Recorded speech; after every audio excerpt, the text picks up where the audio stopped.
Hello and welcome to my presentation. So this is my case study for Farm 001B. Um, this is a series of presentations and it is a theoretical development program, and it's my project I'm doing because I want to become an expert, which I think I have become now, in CAR T-cell therapies. And I also want to explore the regulatory requirements and the scientific rationale for bringing or for developing, conceptualizing, developing, and taking through non-clinical studies, clinical development, marketing authorization, and beyond, so post-approval activities. So I want to cover the whole of the life cycle activities for these therapy products. As I said, that this is a theoretical product. They're not currently in clinical development, and they're not been approved for marketing. They're just scientific, theoretical, made up, if you like. They are based on contemporary scientific advances, as I always say. And as I say, they're here to. I'm doing this to illustrate how CAR T-cell therapies might be used to develop and treat cancers. And the main focus is going to be on hematological malignancies and solid tumors. So this is going to be what I'm going to cover in this very long presentation. I'm just going to quickly go through it. Overview of activities for this case study. There's just been some amendments that I just want to advise people of. I just want to give another recap with regards to the product description so that we're all on the same page. I'm going to talk about manufacturing process developments. I'm going to talk about GMP Insights from the EMA documents, guidance documents. I want to talk about cell banking, the cell banks that are used, and the master viral seed and the working viral seed, what they are exactly, because it's not immediately obvious unless you know about these things. I'm just going to give a very, very brief overview on viral safety evaluation. I want to talk about the European guidance on raw materials of biological origin. So this is human or animal origin. And then I'm going to talk about decentralized manufacture in the UK, because it's now been implemented in the UK. That's come into law, and you take this approach as opposed to the centralized approach. I'm going to put some more meat on the bones with regards to the non-clinical development program and the clinical program development as well, and clinical aspects. And then I'm going to go through the ICH M4Q. I'm not going to go into much detail because that's going to be in the next presentation, where I'm going to put a lot more focus on there. But I'm just going to go through it to talk about how I think it can replace my life cycle management manual that I decided to put together. Great minds think alike. So this is the amended case study, and I've just updated it in line with the recent guidelines and in line with the recent changes in regulation for pharmaceuticals products of all the different entities. So as I say, it's milestone 1 to 6. This is the second presentation for milestone 2, and the second and final presentation. But I'm going to be talking about ICH M4Q. So this is the presentation of the CTD dossier, and I'm going to use that as a basis of my discussion for the quality aspects. So manufacturing, CMC, and the quality control. In milestone 3, I will be looking at the information that should be provided in the dossiers. Milestone 4, the clinical studies. What I'm going to do is do a dummy run, as I'm going to do one for clinical trials. So investigational new drug applications and clinical trial regulation and clinical trial in the UK. I'll try and do a dummy run of this and what information should be where. And then I'm going to do a marketing authorization application. Again, that will be a dummy run. I want to go through the new variation guidelines as it's been updated, and I haven't been through it for a while, so I want to go through that and keep myself up to speed. So this is going to be an overview of the journey that I'll be taking across this series for this case study, and this flowchart outlines all of the 6 milestones and all of the activities that I expected to complete. So I'm on milestone 2, but this is the final presentation of milestone 2, and I just want to talk about some directions and some things that we need to consider for the development plan and the considerations that we need to make in terms of moving these products forward. So this is the product description for the first product, for the first program. So LAT101 is an autologous CAR T-cell therapy generated by ex vivo transduction. So it's lentiviral vectors that are transduced in the T cells. It's designed as an all-gate tandem CAR targeting CD19 and CD22. The product is engineered with a co-stimulatory domain, CD28, and includes an inducible caspase 9 safety switch. I'm really not going to introduce it via gene editing because of the complexity, and I'm going to introduce it into the expression cassette. I think it should all go. LAT101 is bispecific CAR T designed to activate T cell upon recognition of either antigen, thereby reducing the risk of antigen escape. So it's very highly unlikely or very, very rare to have underexpression of CD19 and CD22. You either get one or the other. And so this is to ensure that all of the B cells have been targeted and destroyed, or killed. So this is to reduce the risk of evasion, the tumor or the cancer cells are being evaded from the CAR T cells. It is intended for the treatment of relapsed and refractory B-cell malignancies, including diffuse large B-cell lymphoma and acute lymphoblastic leukemia. So it can be part of a treatment program. So acute lymphoblastic leukemia, the overall intention is to go for hematopoietic stem cell transplantation, and this can be the initial step to the removal of all of the cancer cells in the first instance, and then the ability to then be able to have this stem cell transplantation. This is the second product, and it is an off-the-shelf allogeneic product, LAT202. It is engineered by genome editing using the CRISPR-Cas9 system and has an AND gate bispecific targeting mechanism.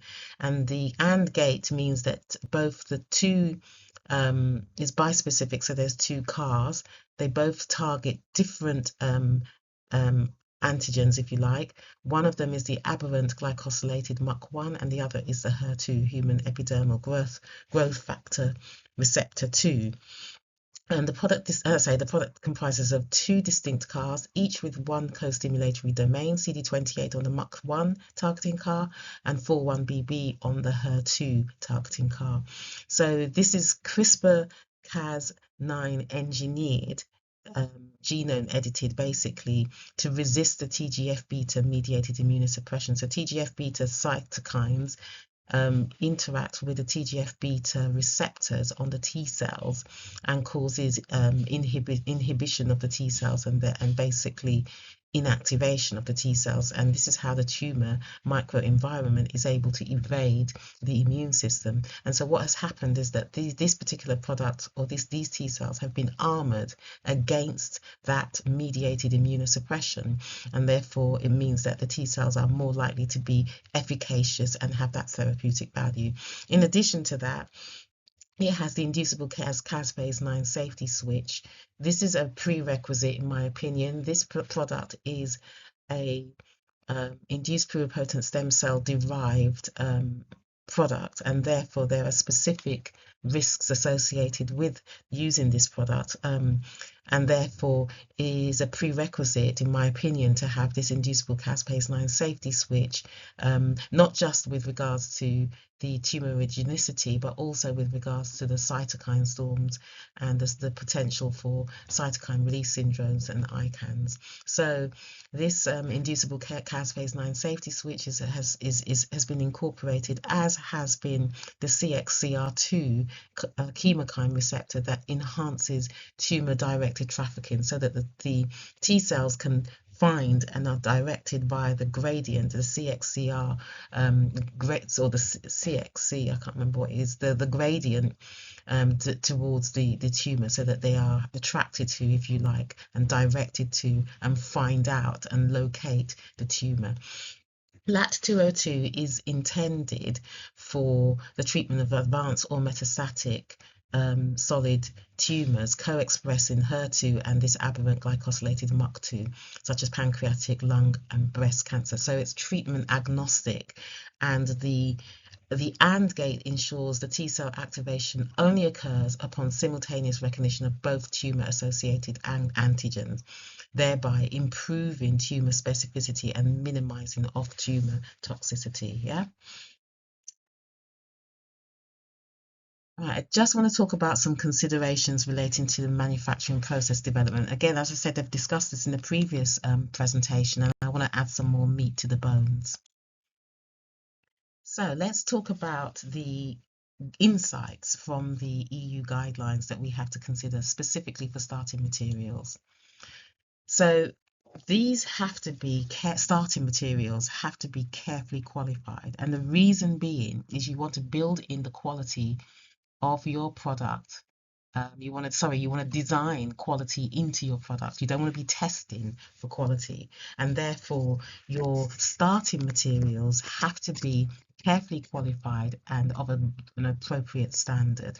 Now, all starting materials have to be manufactured to GMP. This is a requirement. It doesn't matter the modality. This is for advanced therapy medicinal products, but the same is true for conventional small molecule products. The QP has to sign a declaration stating that this manufacturing product has been manufactured to GMP. So all of these products have to be qualified, but it is specifically and particularly critical because of the variability and the issues relating to, or the challenges relating to these kinds of manufacture of these biological living entities. So the amount of data to be provided for each starting material would be the same as that's required for drug substance of a cell-based medicinal product or drug substance for an in vivo gene therapy medicinal product. So, you know, the level of information is critical for these kinds of ATMPs. Or is more involved, I would say, for these ATMPs, and we're focusing on cell-based medicinal products. So, you know, genome editing components are considered to be critical starting materials, and detailed information should be provided on the manufacturing process, control of materials, characterization, process development, control of critical steps, process validation, and analytical procedures and stability. So it's basically the same thing. All of your genome editing components. So in the case of this will be the CRISPR-Cas9. So these will be the plasmids that are used to manufacture the microRNA and the ribonucleoproteins that are used for the gene, that are used for these are the components that are critical for the manufacture of your product. And it's important, these are critical starting materials, because the genome editing or the gene editing is what's responsible for giving the product its characteristics. Yeah, so it is important, it is obvious, or intuitive that would be a critical starting material, because that has a direct relationship with the efficacy and the safety of these products. And where is the information to be located? I've put information for INDs and clinical trial applications, and also for marketing authorization applications. I've used this ICH-M4 CTD structure. Basically, control of materials is the current section, CTD section in INDs and in clinical trial authorization applications through the clinical trial regulation or through the UK clinical trial applications.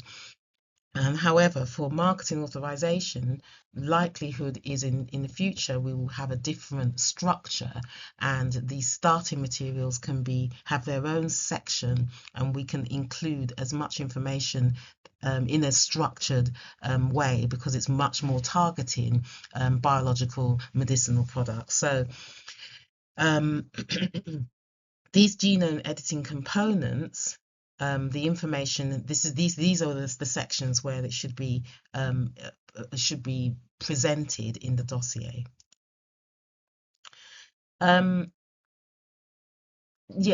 So anything that's going through cell banking has to be manufactured to GMP. Obviously, certain things like research cell banks might not be, but they do have to be tested to GLP.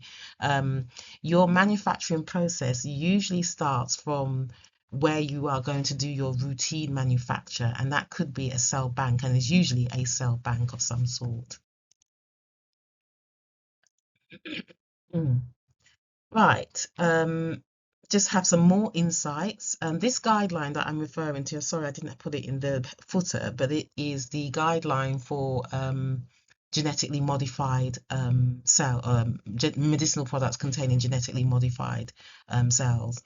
So genetic modification of cells is a manufacturing step that is affected by a variety of inputs, and therefore control is critical. Yeah, and that's quite self-explanatory. Yeah, so you have to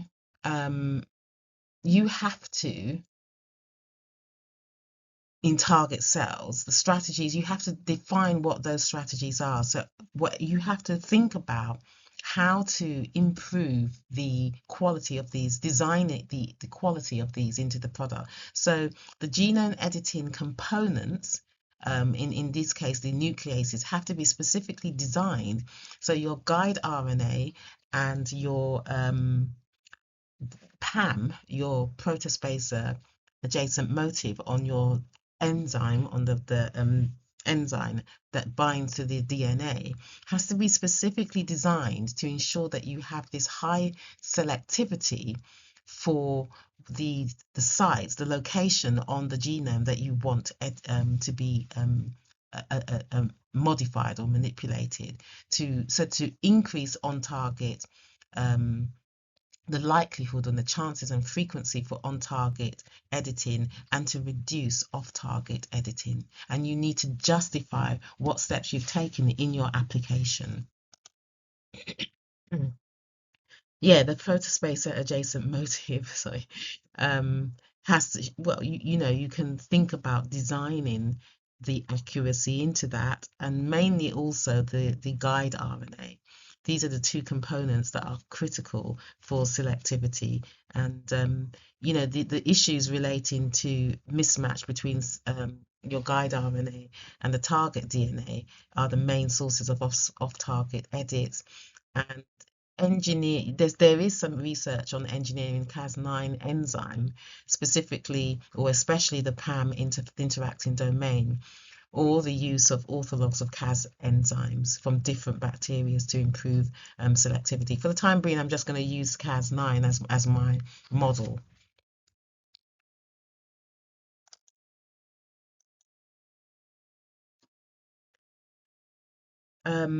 These are critical changes. You can't not. This has to be thoroughly validated, and you have to provide detailed descriptions of your genetic modification. Yeah, and your manufacturing process, specifically on your modification, has to be validated.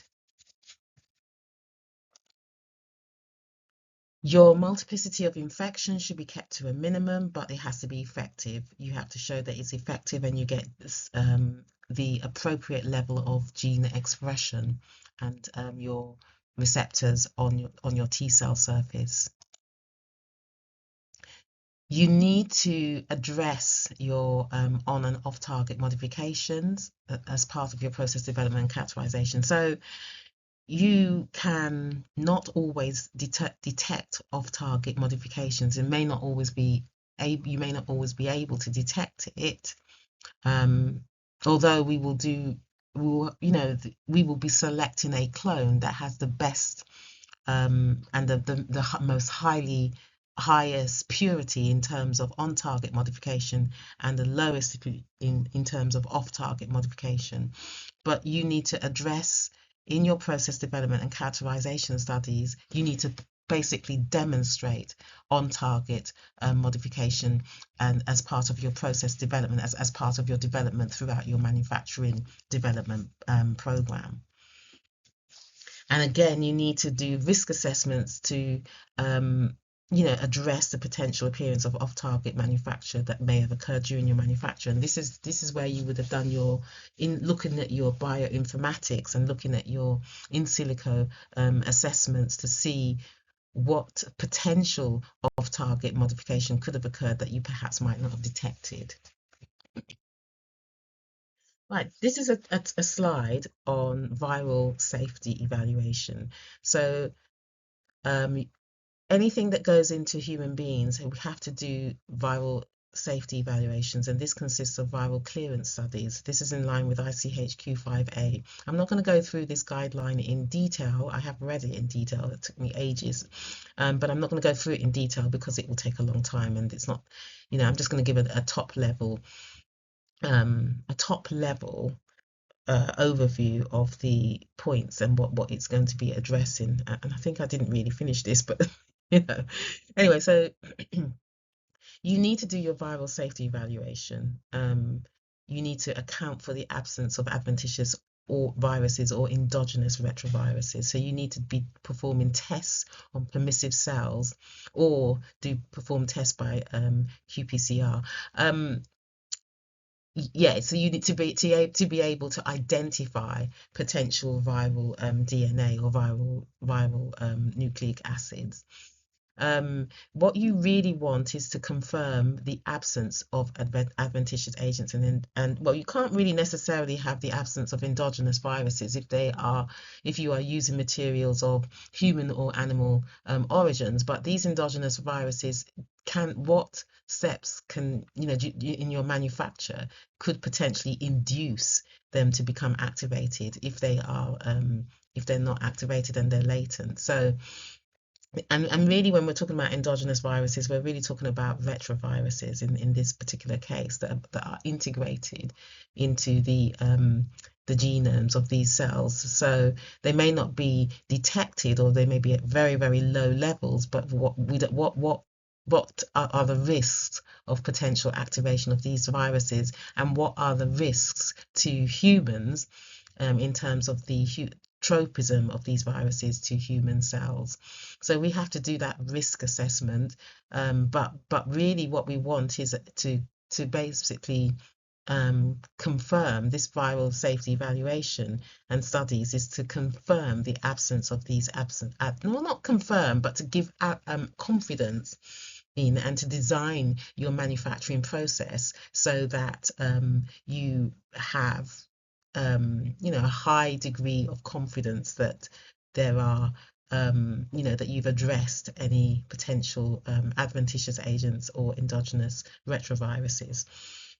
So it's basically an evaluation of your manufacturing process's capacity or capacity, I would say, to clear or inactivate identified viruses. And you would perform your tests of your unprocessed bulk to test for any viruses, and this will be the basis of viral clearance studies. Your viral clearance studies will be done on a scaled down model of your actual manufacturing, commercial manufacturing or clinical trial manufacturing method, because you can't introduce spiking, because spiking is one of the tests that you would use to perform. You'd need to perform in order to demonstrate inactivation or clearance, and you don't want to introduce that into your manufacturing plant. It's not good manufacturing practice to do that. So you would do your evaluation on a representative version of your manufacturing facilities. Your risk assessment. So your risk assessment is to look at your sourcing, your materials, look at your manufacturing process, your raw materials and starting materials, and to do a determination as to what kind of viruses are likely to be present and what are the impacts on humans, what are the impacts on the patient in terms of human tropism, cell tropism, sorry, and what are the likelihoods and the probability of your manufacturing process eliminating or inactivating these potential viruses. You would need to do virus clearance studies and select the relevant viruses or model viruses. So there can be specific model viruses or non-specific model viruses. So your risk assessment is a very high level and intensified activity, and you would need to include a lot of people, in a lot of stakeholders involved in that, and they would need to assess the risk to human health and the sort of infectiousness to humans, as well as the quality by design aspects, so the sourcing and the traceability of certain materials of human and animal origins. And your risk assessment will give you the actions that you need to mitigate any risks that have been identified, and then you would need to test your manufacturing process to ensure that that mitigation process, those mitigation steps will actually work.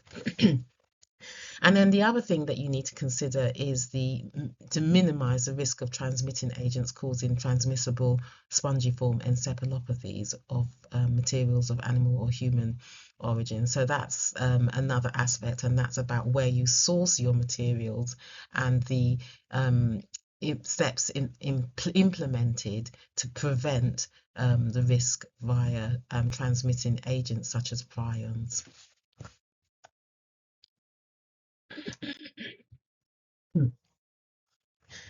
I want to talk about the European chapter on the requirements for risk management, if you like, for raw materials used in the manufacture of advanced therapies such as cell-based and gene therapy medicinal products. So this chapter in the European Pharmacopoeia, it focuses on the safety and the efficacy of and quality, I guess, of the final product by controlling the quality of the starting materials and the raw materials, yeah, especially and particularly those of biological origins. And this is how we do it, and this is the steps that are involved. But I just want to say that well, let's just quickly go through the steps. So you're going to look at the quality and suitability of your materials. So you have to have reasonably grade materials. It's not always easy to get them for biological entities or materials of human and animal origin. It's very difficult to control and get that consistency, can be very difficult, although we're getting better at it now. And there is an acknowledgement that research grade materials may only be available for novel products, yeah, and therefore you might not be able to get European Pharmacopoeia grade materials or standard grade materials. You might have to use research grade materials for novel technologies. And in that case, it's up to the manufacturer, the marketing authorization holder, or the sponsor or developer to make sure that they perform a thorough risk assessment, and they implement control strategies to mitigate risks associated with using these non-pharmaceutical grade materials. So I think I've talked about it here, this risk assessment and mitigation. So you have to take a risk-based approach. So identify and evaluate the risk posed by each raw material. So this is very much following on and in the same genre, if you like, of the viral evaluation. And in this particular case, we're talking about looking at all of the individual raw materials, not just from a viral perspective here, but also from their perspective in terms of the final drug product. We want to make sure that we get that consistency, batch to batch consistency that gives us confidence that we have a high quality, high therapeutic efficacy product, because the efficacy is linked to the quality. Your traceability and origin is important. You want to be able to audit, and you want to be able to understand the events that have occurred to those cells. If, say, for example, you're looking at cell lines, you want to be able to make an assessment as to whether or not any events that have occurred to those cell lines, whether they have an impact on the final drug product. And it's good also because the regulators want to review that data in terms of them making their assessment whether or not you've provided them with enough information on the control strategies. And then your testing and control, these are the regular, if you like, or the typical testing that you would need to do for critical quality attributes. So identity, purity, sterility, absence of adventitious agents such as bacteria, fungi, viruses, and mycoplasma. So your biological raw materials. So anything, animal derived components are, you know, they tend to be used because of their specific properties and characteristics. But where possible, and the use of animal derived free components, free policy encourages the use of materials that are completely free from animal and human components. And this is to reduce the risk of pathogen transmission, so prions and zoonotic viruses. Batch to batch consistency. So really, you want to make sure that, as I've stated before, your raw materials and some critical starting materials based on human and animal origins, that's where you're going to get your variability. So you want to reduce, or we want to control the quality of your raw materials in order to reduce this risk of batch to batch variation. You have to quality systems, pharmaceutical quality systems, means that you have a change control in place, and that change control may require you to submit an amendment, or it may require you to do a variation, again depending upon the impact of quality on your product. So these biological raw materials, they're very critical to the they're very critical to the quality of your product, and any changes that you make to your raw materials may require you to, well, most probably will require you to do an impact assessment. You have a change control system as part of your pharmaceutical quality systems, and you need to determine if that change has any significant impact with the relevant stakeholders on the quality. It might not always be possible to tell through analysis of data, and it might be that you may be required to generate stability data or other kind of efficacy data, such as non-clinical studies or clinical studies, that highlight the changes are significant. So you really do need to monitor all changes in your raw materials, particularly for these CAR T-cell products. I now want to talk about cell banks because I mentioned them in my previous presentation. I just want to give a little bit more background into them. So cell banking, what does it originate from? Cell banking should be manufactured. All the cells that you're going to be using for your routine manufacturing process of your drug substance and drug product should be manufactured to GMP, and it should incorporate the principles of quality by design, and they should be well characterized. Not all of them, but the master cell bank, working cell bank, and end of production cell banks, you should have some characterization activities, particularly for your master cell bank. So your research cell bank. So this is the initial um, banked version of for your production line. It's not usually not manufactured to GMP, but all the testing should be done to GLP. Um, this is the research cell bank is where we select the clone. So for our cell substrate, we select a clone from your research cell bank. So this is, and the clone is then expanded to form and pooled to form your master cell bank. Your master cell bank, this is your primary source and it's the cornerstone, and it's prepared from a single pool, so it could be a clone, and it's GMP manufactured, it's derived from your research cell bank, and it is extensively characterized. Your working cell bank, this is what's used to manufacture your products. Now, this is just, I mean, I'm going to go through another slide where we talk about master virus seed and working virus seed, but let's just talk about this for the time being. But in any case, your working cell bank is used to initiate your production line. It means that your master cell bank is protected. You don't need to do as much testing, you just do limited testing, but you do a lot more testing on your end of production. So your end of production, or your limit of in vitro cell age, this is a regulatory requirement. It is banked. It is there to demonstrate genetic stability and the expression of your genes, so phenotypical characteristics of your product. So it's there to demonstrate genetic stability and safety, and it is a regulatory requirement. And again, your viral safety evaluation has to involve these banking system, and it's a critical part of that. I just want to give a very brief overview on cell banks that are going to be used for this clinical trial. So your cell bank will be your master cell bank, and this is going to be the HEC293 T cells. And these are the parental cell lines without the lentiviral vector genome. So it's kind of, these will be characterized and they will be banked. And then you will form your master virus seed bank. Your master virus seed banks, these are cells, yeah? So they're not viruses, they're cells. And these cells, again, are characterized and banked.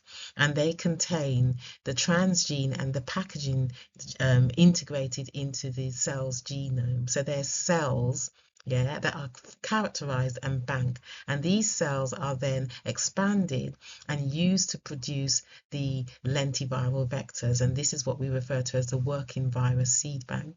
So these working virus seed banks are manufactured from the producer cells, which are the expanded master virus seed banks. And they are the viral particles, and then they have to be fully characterized, and they are used to transduce the T cells. So the initial starting cellular material, which was derived from the patient in autologous manufacture, they were enriched and activated, purified, and then transduced with these lentiviral vectors. So I just wanted to give that overview. Right. The reason for this slide is because I missed out something in the last presentation. I forgot. I didn't mean to talk about it, but I just forgot. And it's relating to epigenetic profile. It's really important.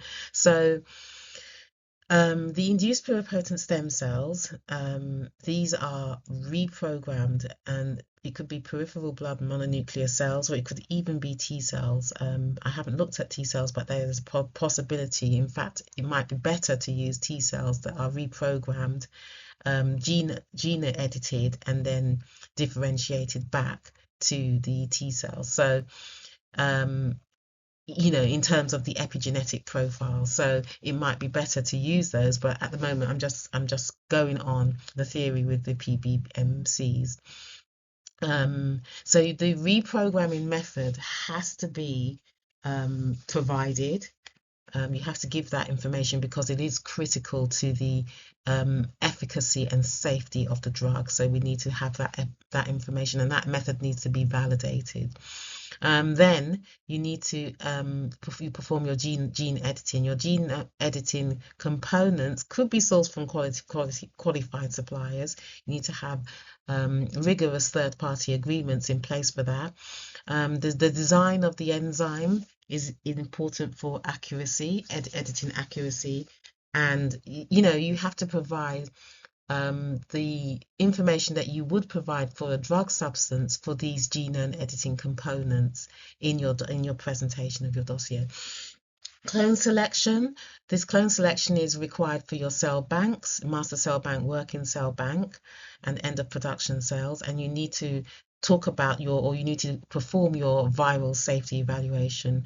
I would say at this point, this will be the starting point. You may do your risk assessment prior to that, and that would include your donor eligibility determinations and your sourcing of your cells, your cell line, etc. So that will be part of your risk assessment, looking upstream of that. But you still, I would say that your viral safety and evaluation will be at this point. And then differentiation into hematopoietic stem cells or progenitor cells, and then differentiation to your T cell drug products. And this will be brought about by cytokines and growth factors. Your T cell drug product could be formulated, could be frozen and stored, frozen for storage. It could be formulated in a specific drug product formulation. And the point that I wanted to talk about, and that I didn't go through last time, was the epigenetic profile. So the epigenetic is what determines the cell identity, and it's something that is critical. It is actually mentioned in the guidelines for investigational ATMPs, that the epigenetic profile is important. So it's not just my belief, it's something that is actually mentioned in the guidelines, because it changes the profile and the behavior of the cell, if you don't have the correct epigenetic profile, and it can seriously impact the safety and efficacy of the product. So that's something that we need to just include in our characterization studies, looking at the epigenetic profile. I don't know how we're going to do that, but in terms of whether or not it's a confirmatory test, or whether or not it's just something that is used to validate our manufacturing process. But I do think the epigenetic profile is an important critical quality attribute, in my opinion, anyway. The other thing that I did mention was the induced pluripotent stem cells. The intention is to use the PBMC, the peripheral blood mononuclear cells. However, there is some new literature citing the use of T cells and reprogramming the T cells, and then performing the genome modification, and then differentiating them back to the T cells, which is more intuitive, I think, because of the fact that your epigenetic profile is likely to be more consistent. I don't believe you can make all these changes and then it just goes back magically to what it is that you want it to. There's always going to be some residual effect that you don't bank on. The other thing is that I want to talk about here is the master cell bank and the working cell bank. The plasmids, the DNA plasmids that serve as a template, if you like, for the microRNA and the Cas9 protein. These plasmids have to be, they are going to be stored in a bank system, a cell banking system. They're only going to be used once we get the clone. Then we don't need to be doing them again. So they're not going to be used regularly, but they are going to be manufactured. The plasmids, the DNA plasmids, have to be manufactured to GMP, and they have to be stored in cell banks, and we have to provide that information in our regulatory submission. So the plasmid contains the gene sequence for the Cas9 and the guide RNA. And the bank systems are usually bacterial cells, so they're E. coli, and they are stored in these master cell banks, and these master cell banks, have to be tested extensively for identity, stability, and purity to ensure that you've got no bacterial or viral contamination. And this is a GMP requirement. Um, so therefore, the production of your microRNA or your protein, so ribonucleoprotein, must be with fully qualified and characterized DNA plasmid banks, and they have to be manufactured under the principles of good manufacturing practice. I don't know what I put here. Well, okay, let's just talk about the guidelines on the lentiviral vector. So the lentiviral vector is a starting material, yeah? So that's and it's a critical starting material.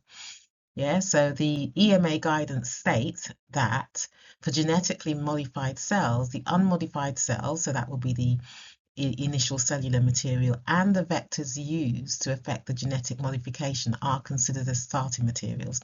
I think it should be critical starting materials, but hey, I might have got that wrong. So, starting materials for investigational cell-based. So I got this from the guideline on quality, non-clinical and clinical requirements for investigational advanced therapy medicinal products in clinical trials. And this was a recently adopted guideline, 20th of January 2025. And it says that the starting material shall mean all the materials from which the active substance is manufactured. So the active substance is the genetically modified cells, yeah? And the IMPD should include the definition of the starting materials and the principles of risk-based approach that may apply to determine the extent of quality data. So, you need to do a risk assessment on the actual starting materials to determine how much information you're going to provide. And the same level of information needed for the active substance should be provided for the critical starting material. So it's a critical starting material, and it may be provided in a dedicated section in S23 that might follow the S format, including stability data, to avoid confusion over GMP requirements. Yeah. So in the S23 section, you want to include the information. You want to include information on the critical starting materials, and that can follow the drug substance format. So all of the sections in the drug substance, manufacture, the control, the stability, etc. But it needs to be in that area because you want to make sure that it is a critical starting material, and therefore GMP requirements apply. Again, coming on from this guideline, so the starting material for investigational gene therapy medicinal products depend on the nature of the product. So even though we're referring to this as cell-based medicinal products, because it is genetically modified, some of the gene therapy medicinal product guidance apply. Yeah, the starting material for investigational gene therapy medicinal products depend on the nature of the products. They can be master bacterial or virus seeds or master cell banks. Yeah, and the plasmids used to transfect the packaging or producer cells. Yeah, so these have to be manufactured to GMP, the plasmids and the master cell bank. In the case of gene therapy ex vivo, so that's genetically modified cells, the unmodified cells, the viral and non-viral vectors, and any other nucleic acid and or protein used in the genetic modification of the cells and the components to produce them are considered to be the starting material. I hope that's clear. Hello. So I just want to quickly go through this guideline with regards to the placement of information in the dossiers and the changes that have been proposed in that draft ICH guideline. So this is the guideline on quality, non-clinical and clinical aspects of medicinal products containing genetically modified cells. This was adopted in November 2020, and I don't need to go for the legal basis. I just want to just clarify something that I went through. And this is what the starting materials are. So this is the quality aspects, and these are the starting materials. So genetically modified cells can be produced by ex vivo gene transfer, which is lentiviral vectors, or ex vivo genome editing. That would be the other one, the CRISPR-Cas9 technologies. For both procedures, different categories of starting materials are used. These include human or animal cells and tools, e.g. vectors, or microRNA, used to genetically modify them. The latter might be different and will depend on the procedure for genetic manipulation used as presented below. So for ex vivo gene transfer, that's LAT 101, and that's where we're going to be using lentiviral vectors, to transduce the T cells. The tools used to genetically modify the cells shall be, as appropriate, the vector, the viral or non-viral vector, and the components to produce them. So that would also include the cell substrates. Principles of good manufacturing practice shall apply from the bank system used to produce the vector onwards. Yeah, that's clear. For genome editing approaches, the tools used to genetically modify the cells shall be, as appropriate, the vector. So it's going to be viral or non-viral vectors carrying the nucleic acid sequences encoding the modifying enzymes, because there are different routes that you can transfer the genome editing tools. The microRNA expressing the modifying enzyme, that's another route. The modifying enzyme itself, the genetic sequence for modification of the genome as the cell genome, so that's the guide RNA, or a ribonucleoprotein, that's the Cas9 protein pre-complex with the guide RNA. The repair template, that will be the DNA donor template, and etc. So when vectors and microRNA or proteins are used, the principles of GMP shall apply from the bank system used to produce these materials onwards. So from medicinal products based on induced so they are considered to be starting materials. However, how do we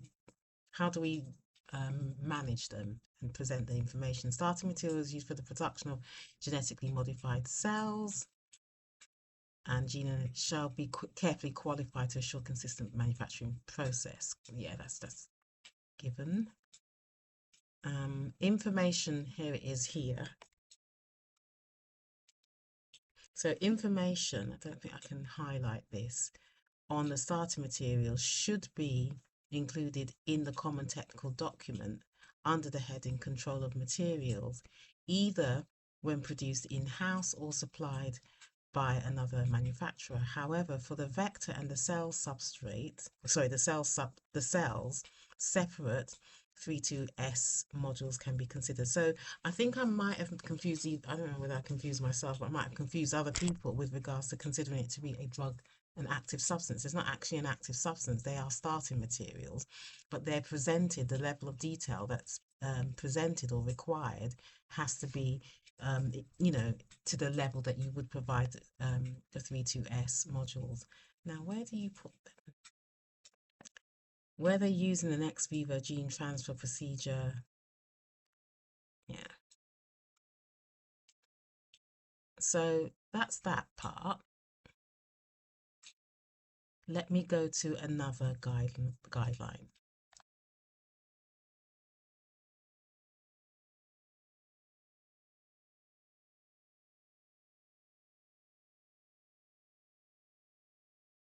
So this is the recent guideline on quality, non-clinical and clinical requirements for investigational advanced therapy medicinal products in clinical trials.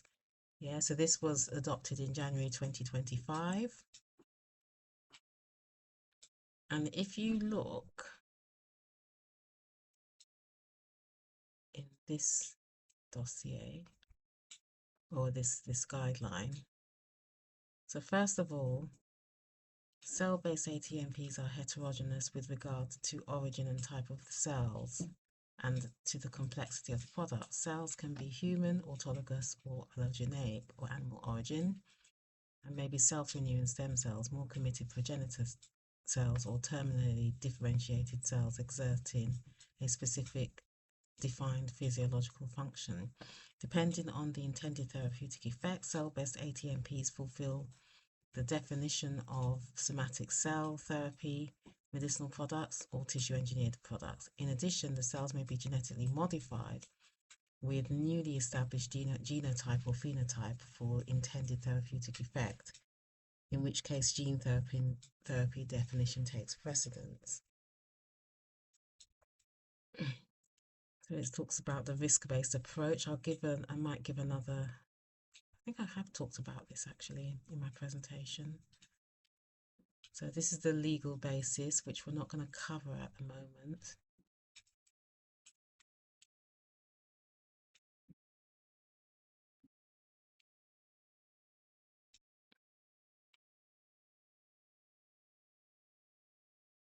Right, the data on quality aspects of investigational ATMP should be presented in a logical structure, ideally according to the specified structure of the common technical documents, such as Module 3. Yeah, the data submitted in this module shall be consistent with and complement other parts of clinical trial submission. The IMPD should be divided into active substance and finished product sections for certain investigational ATMPs. The starting material, the active, and the finished product can be closely related or nearly identical. The active substance, any intermediates, and finished products should be identified if possible. When the manufacturing process includes more than one active substance, separate active substance section for each active substance of the finished product should be provided. And this should be a separate active substance. I think that's quite clear.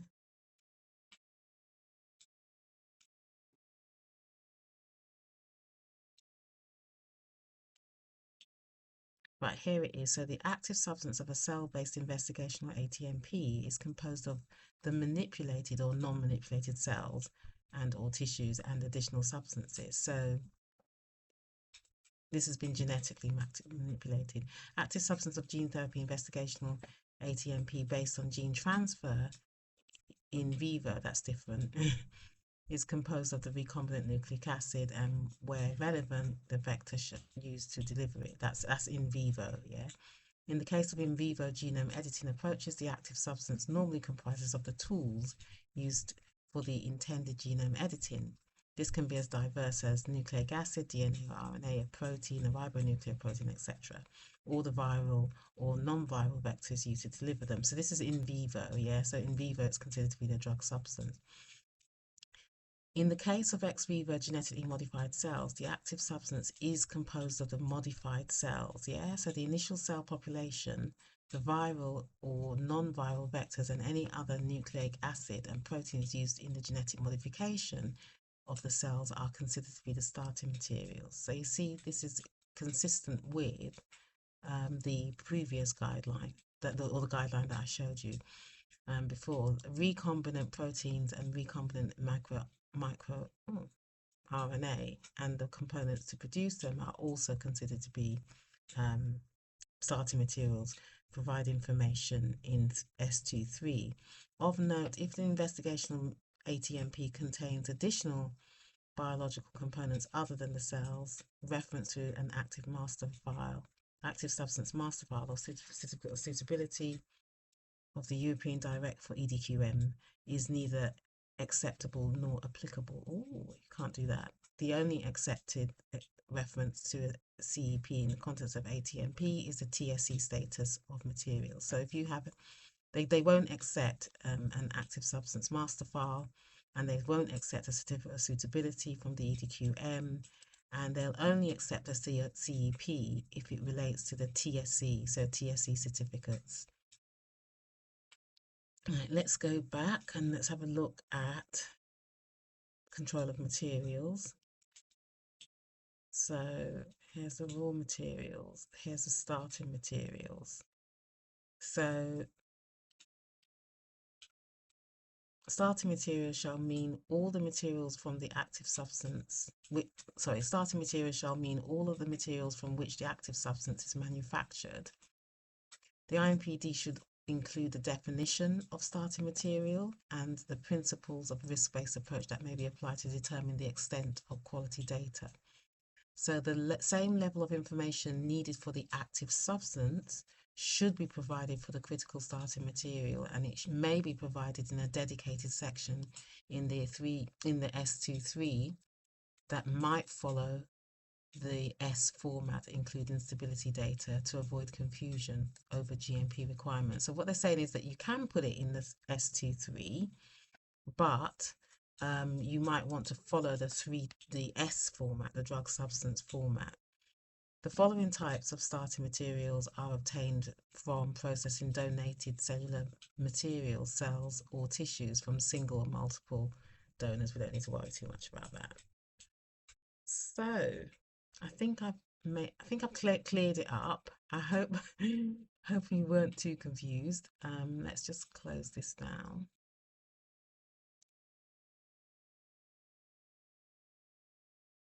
Right. Now let's talk about the FDA guidance, because the FDA handles the viral vectors used for in vivo gene therapies as a starting material, but it's kind of integrated into the drug substance section as a whole. So they haven't got that flexibility that the EU has, where they say you can put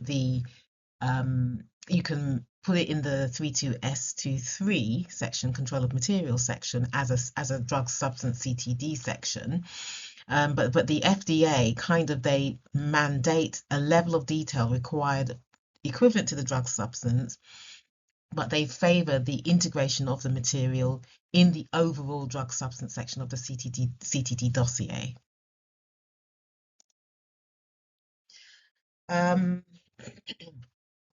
So while the lentiviral vectors is a starting material, the FDA guidance, the chemistry, manufacturing and control information for human gene therapy investigational new drug applications that was adopted in January 2020 outlines the required structure for the CMC Module 3, which is based on CTD.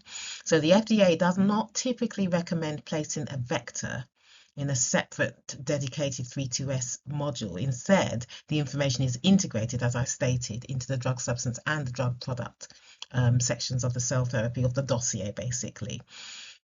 And where they're referring to the drug product, then it might be necessarily referring to the aspects relating to the quality. So, for example, your drug product may also be checked for replication competent lentivirals, yeah, and that's come from upstream manufacture with regards to the lentiviral vectors. So that might be it, because your drug product will consist of your active substance plus any components.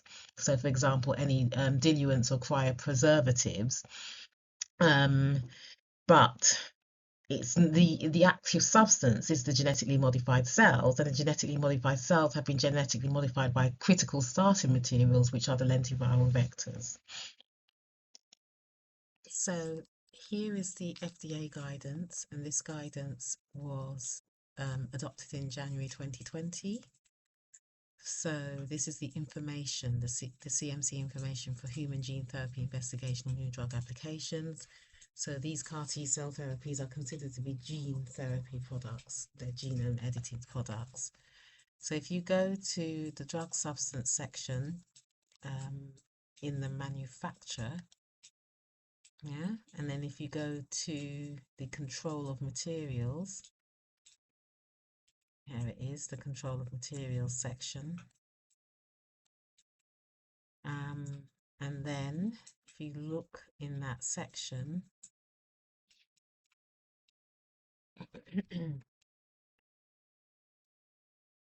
so this is the initial cellular starting materials, the initial cells.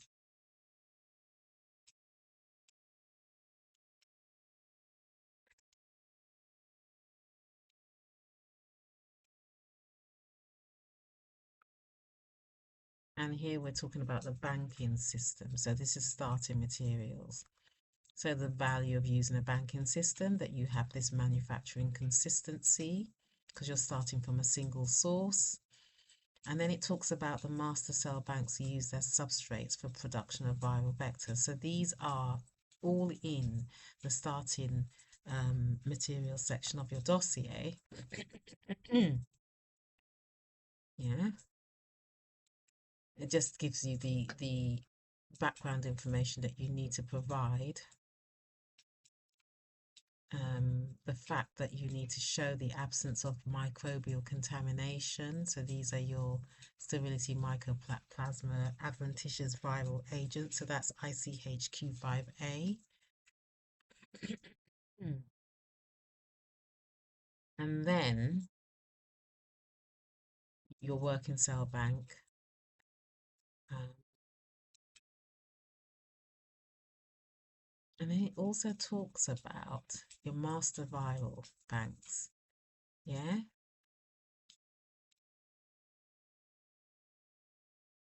So this is viral banks may be expanded to manufacture a viral vector drug substance.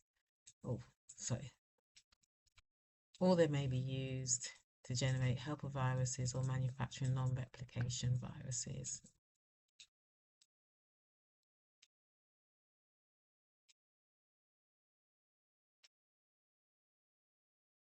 And this is the information that you need to include. So it's a lot of information in that one section in the drug 32S23.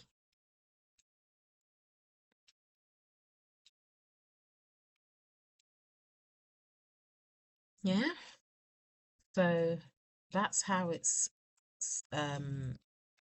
presented. That's how the data is presented in the according to the guidance by the FDA.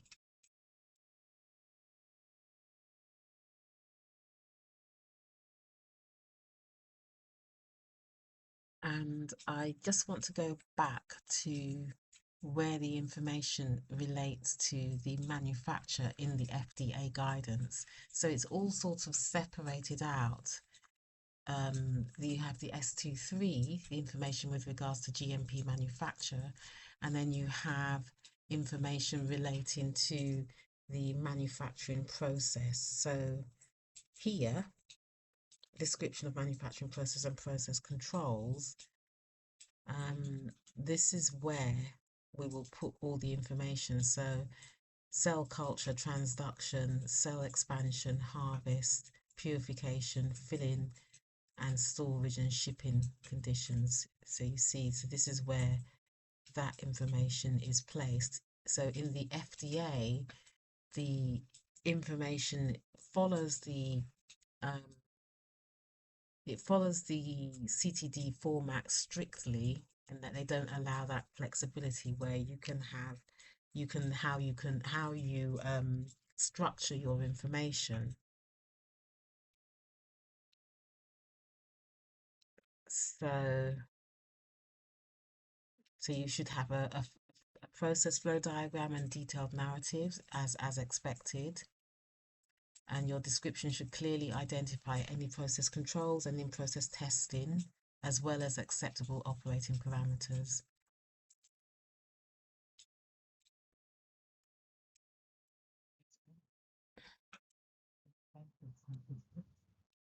So the cell culture for vector production has to be placed here. A description of all cells and conditions should contain, the description of all cell culture conditions should contain sufficient detail to make understandable any of the process steps that apply.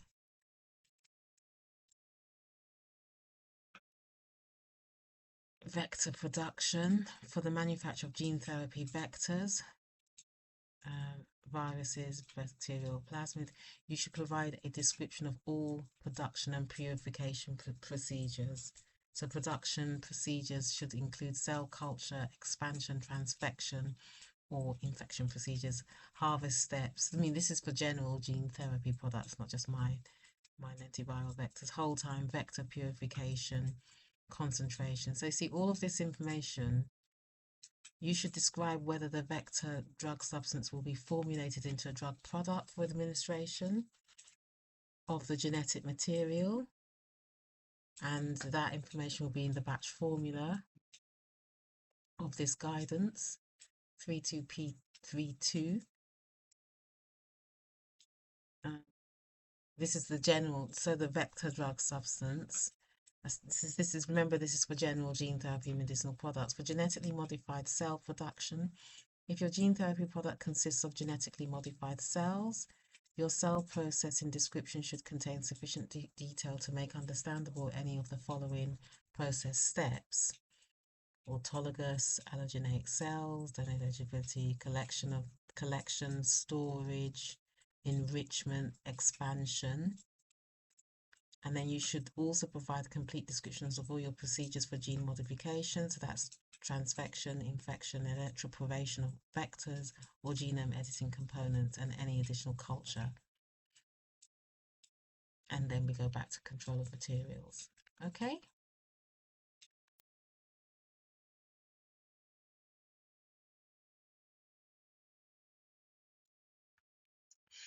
Right, and now I want to talk about decentralized manufacture, which has now been implemented in law in the UK in July, I think it's 23rd of July 2025, and is a good manufacturing approach, if you like, for CAR T cell therapies, in my opinion. Right, so this new regulatory framework for decentralized manufacture was established primarily through that regulation, so primarily through the human medicines regulation, and the statutory instrument number is numbered 87, so it's SI 2025 number 87, and it fundamentally changes the manufacture of medicinal products by moving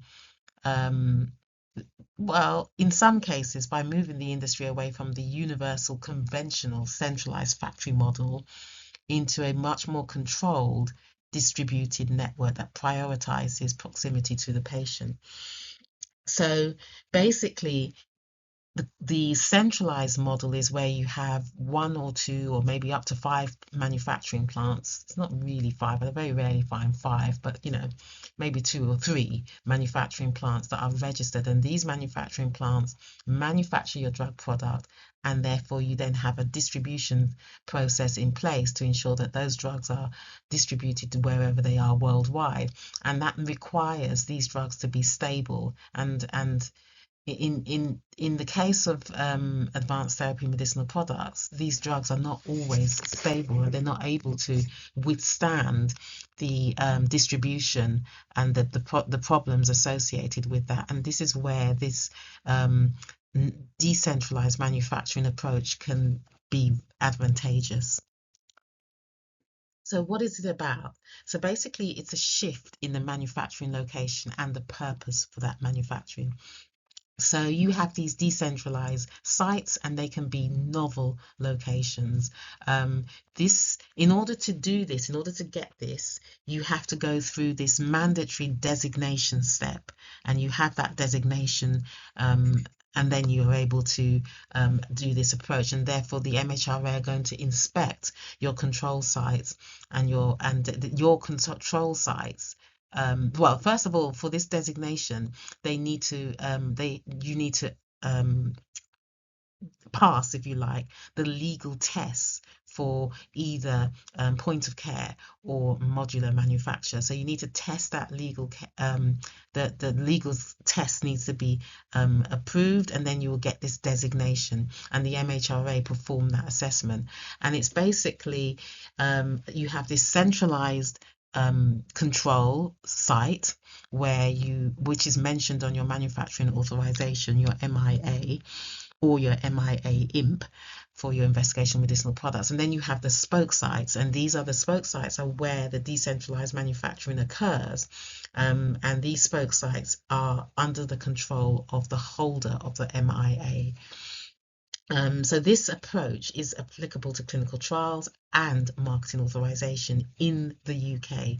I haven't looked at it in the US at this moment in time, and I will do for later presentations.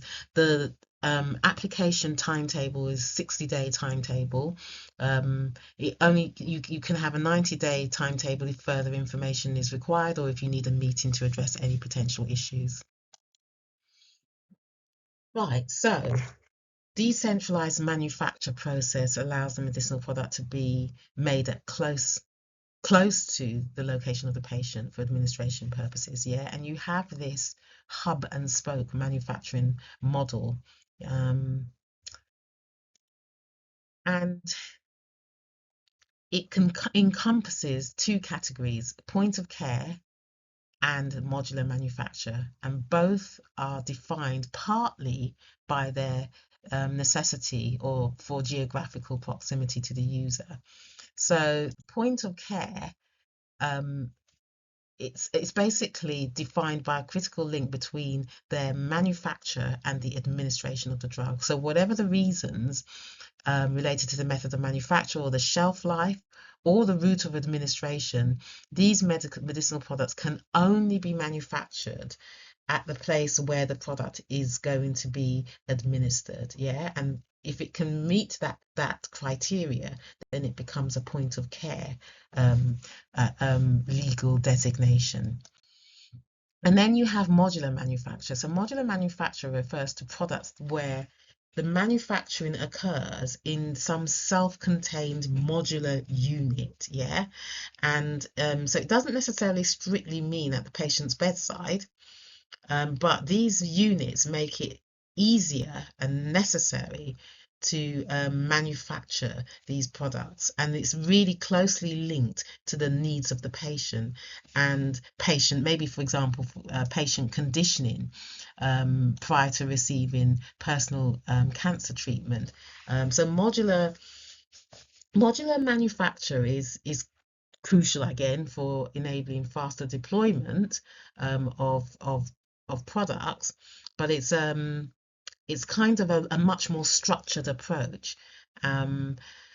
Also, it can be useful with regards to pandemic vaccines where regional manufacturing might be limited, so it could be crucial in those cases. I'm not really going to talk too much about pandemic because that's not the focus of this case study, but what we could be aiming for, I think, would be the use of modular manufacture, because I think that we would meet that criteria, and we would want to have those discussions, those early engagement discussions with the regulators through the MHRA scientific advice meeting.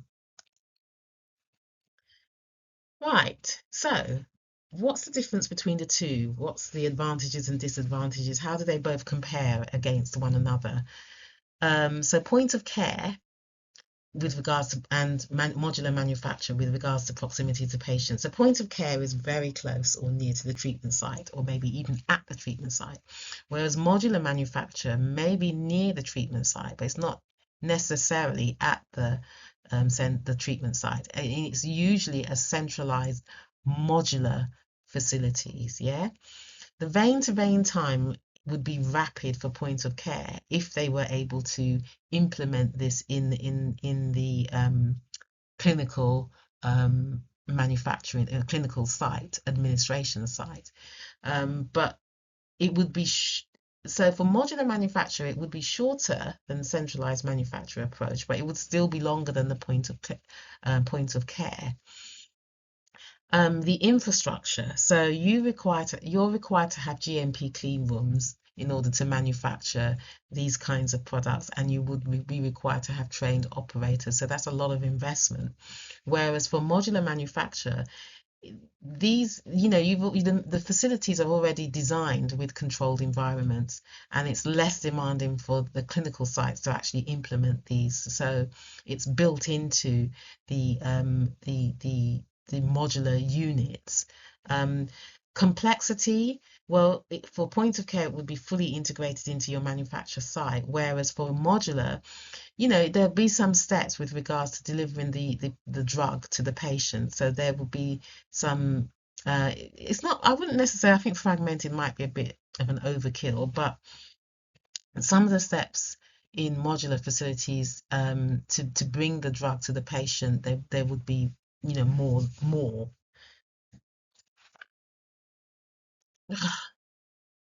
Um, Quality control. Again, because these point of care, you would need to train up the relevant site in order to ensure that they adhere to good manufacturing practice, which includes quality control. And so this might be challenging for point of care, but for modular manufacturing, this is likely to be built into their modular facilities, and so they're more likely to have better QC potential.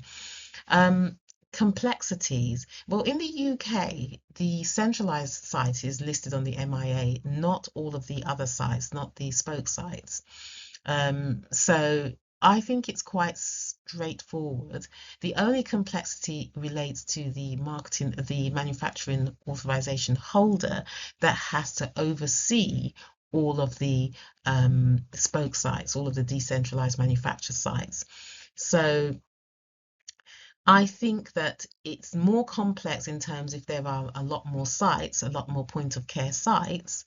Um, so there's more to oversee for point of care compared to modular manufacture, where you would have fewer sites, manufacturing sites, but the complexity is controlled by the MIA, the manufacturing authorization, or the license, or the MIA imp. Logistics is going to be very simple because it's going to be manufactured where very close to the patient for point of care. And for modular, it will require shipping between the sites of administration and the modular manufacture site. Investment and training, it's going to be higher investment for local infrastructure and training because they're not set up primarily for that purpose. Whereas for modular manufacture, the centralized it's centralized investment and there's less burden for your local facilities. Right. I just want to go. This is the MHRA website on Decentralized Manufacture Hub. So it gives all the information, comprehensive information on the documentation and the application process and the legal basis for this approach with regards to decentralized manufacture. So this is the page, the front page.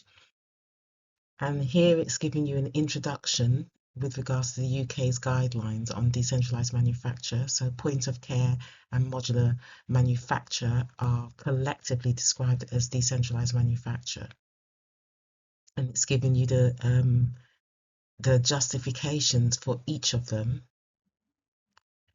So all decentralized manufacture will be based on a hub and spoke manufacturing model, as I discussed. And the control site will be the only location named on the manufacturer's license and will manage overall aspects of manufacturing, including generation and management of decentralized manufacturer master files. So these decentralized manufacturer master files, just have a look at that.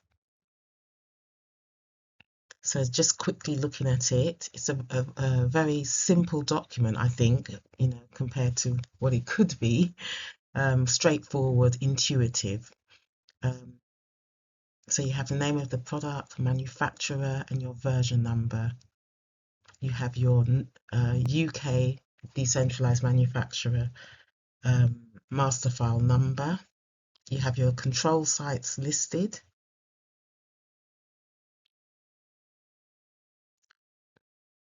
And then here are the information. I think this is the contents of what this decentralized manufacturer master file contains.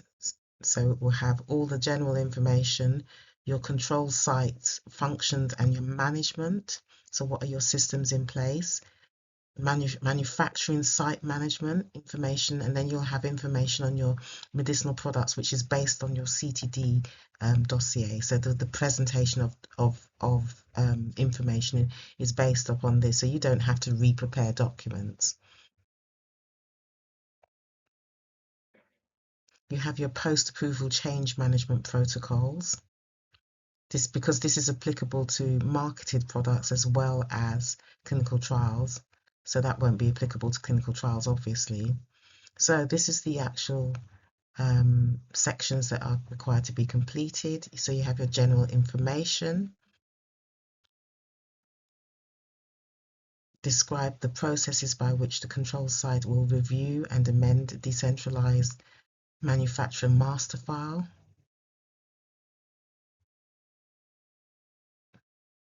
information on your control site,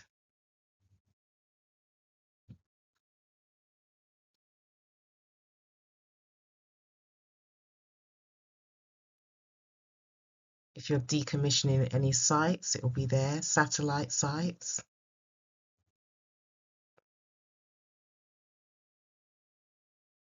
And pharmacovigilance reporting has to be specific to the, you have to provide specific information, make sure that you provide the specific information relating to each site and the control site.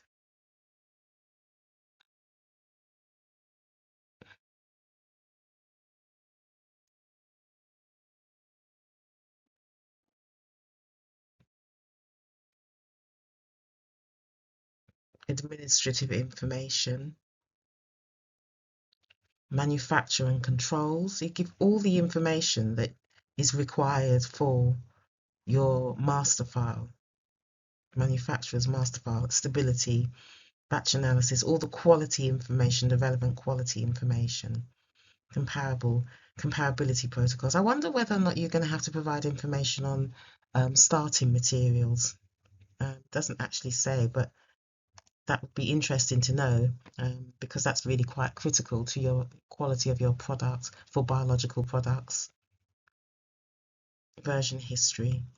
So this is a copy of your master file. Whoops. And then this is the statutory instrument that was used to change the Human Medicines Regulation of 2012 and the Medicines for Human Use Clinical Trial Regulation 2004. So these two regulations, which originally derived from the directives, 2000, I think it's 2001-83 EC, and the clinical trial directives, clinical trial directives, which was then, obviously the UK didn't participate in the EU clinical trial regulation because it left the EU. But anyway, here's the statutory instrument that relates to this. So this is the legislation.gov.uk that has all of the statutory information, instruments, for all of the legal information on everything, not just pharmaceuticals and medicinal products.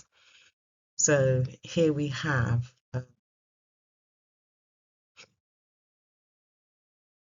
this is the general statutory instrument and the update 87. So this, I'm not going to look at this because it's not the purpose of this statutory instrument. Number 87 relates to oh, here it is. Yes, sorry. It does relate to modular manufacture and point of care. So this is the actual regulation, number 87, that relates to the legal basis for the implementation of this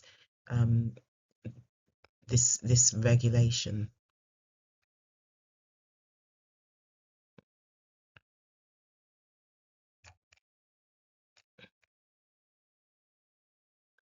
So it basically amends these two regulations, yeah, in order to account for the modular manufacture and point of care.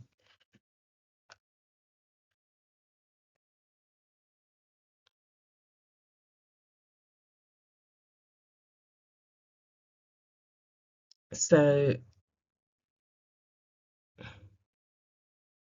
these are the differences between decentralized manufacture and conventional manufacturing operations. And it may create some specific issues and challenges, and therefore they've given these guidelines. And these guidelines are um, they're not draft, but they're going to be updated as the MHRA gains more experience. So a relatively large number of manufacturing sites, which may be geographically widely distributed within the UK, with many in novel locations.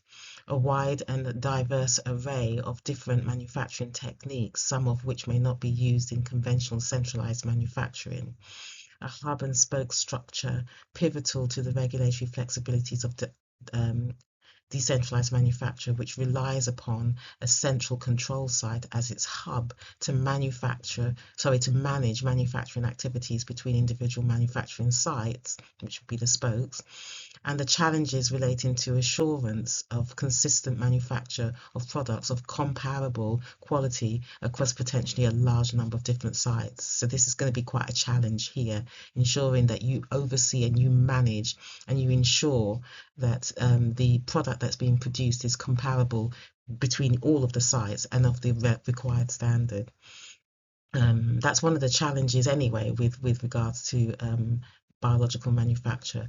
The likely co-location of manufacturing sites on or within premises of other organisations such as healthcare providers. So this could be near or even in hospitals, specific hospitals that are providing specific treatments, and the need to develop products and process intended for decentralized manufacture using enhanced process understanding, where surrogate measures such as critical process parameters may be required for product release. The GMP in the MHRA is the orange guide. So that has been updated to account for this.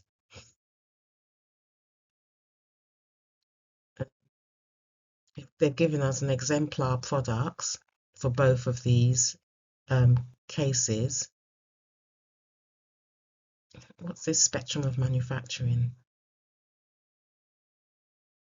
Oh yeah, this is this describes the different types of manufacturing that could be applicable for decentralized. So centralized manufacturing is where you have the one large scale plant. Well, not one, but you have, one to maybe five. And decentralized, you have a number of different sites, potentially different sites. There are different categories. So there's modular manufacture, and then there's point of care manufacture. And modular manufacture is where you have these specific units, and point of care is where it could be in the manufacturing site, could be within some other kind of healthcare institution.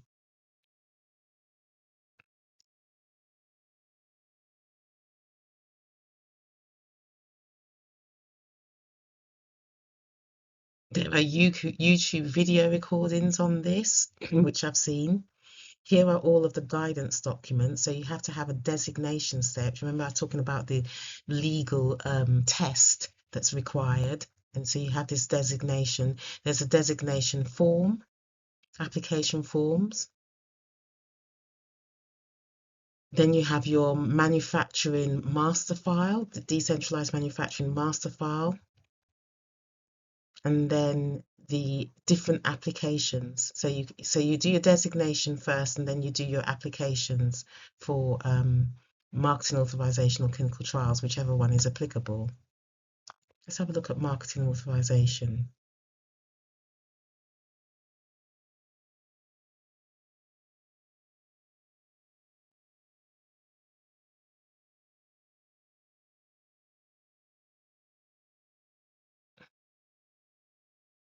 So in your application, you should include evidence of decentralized manufacturing designation.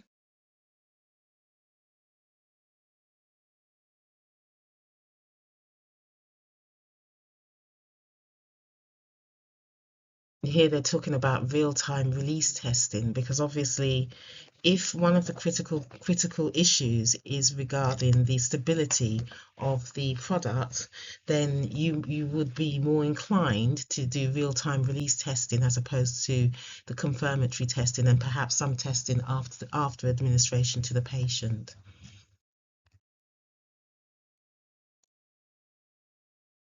And then clinical trial authorization and good clinical practice.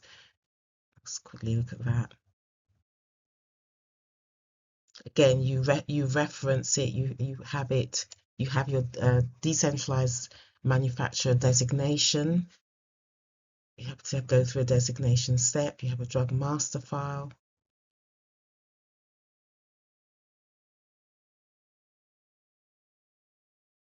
So the IMPD information requirements continue to apply. Yeah. So there's no, just because you've given the master file, it doesn't mean that you're no longer required to provide the IMPD. It still continues to be required. Batch analysis from representative numbers of DM locations should be included in P54, which is the batch analysis section for assurance compliance. And again, real-time release testing. And then we have the guideline on good manufacturing practice, because it's going to be specific to this decentralized manufacture. Yeah, again, as it's emphasizing, it's the control site that has the is where the manufacturing license is applied or listed on, not the individual hub sites.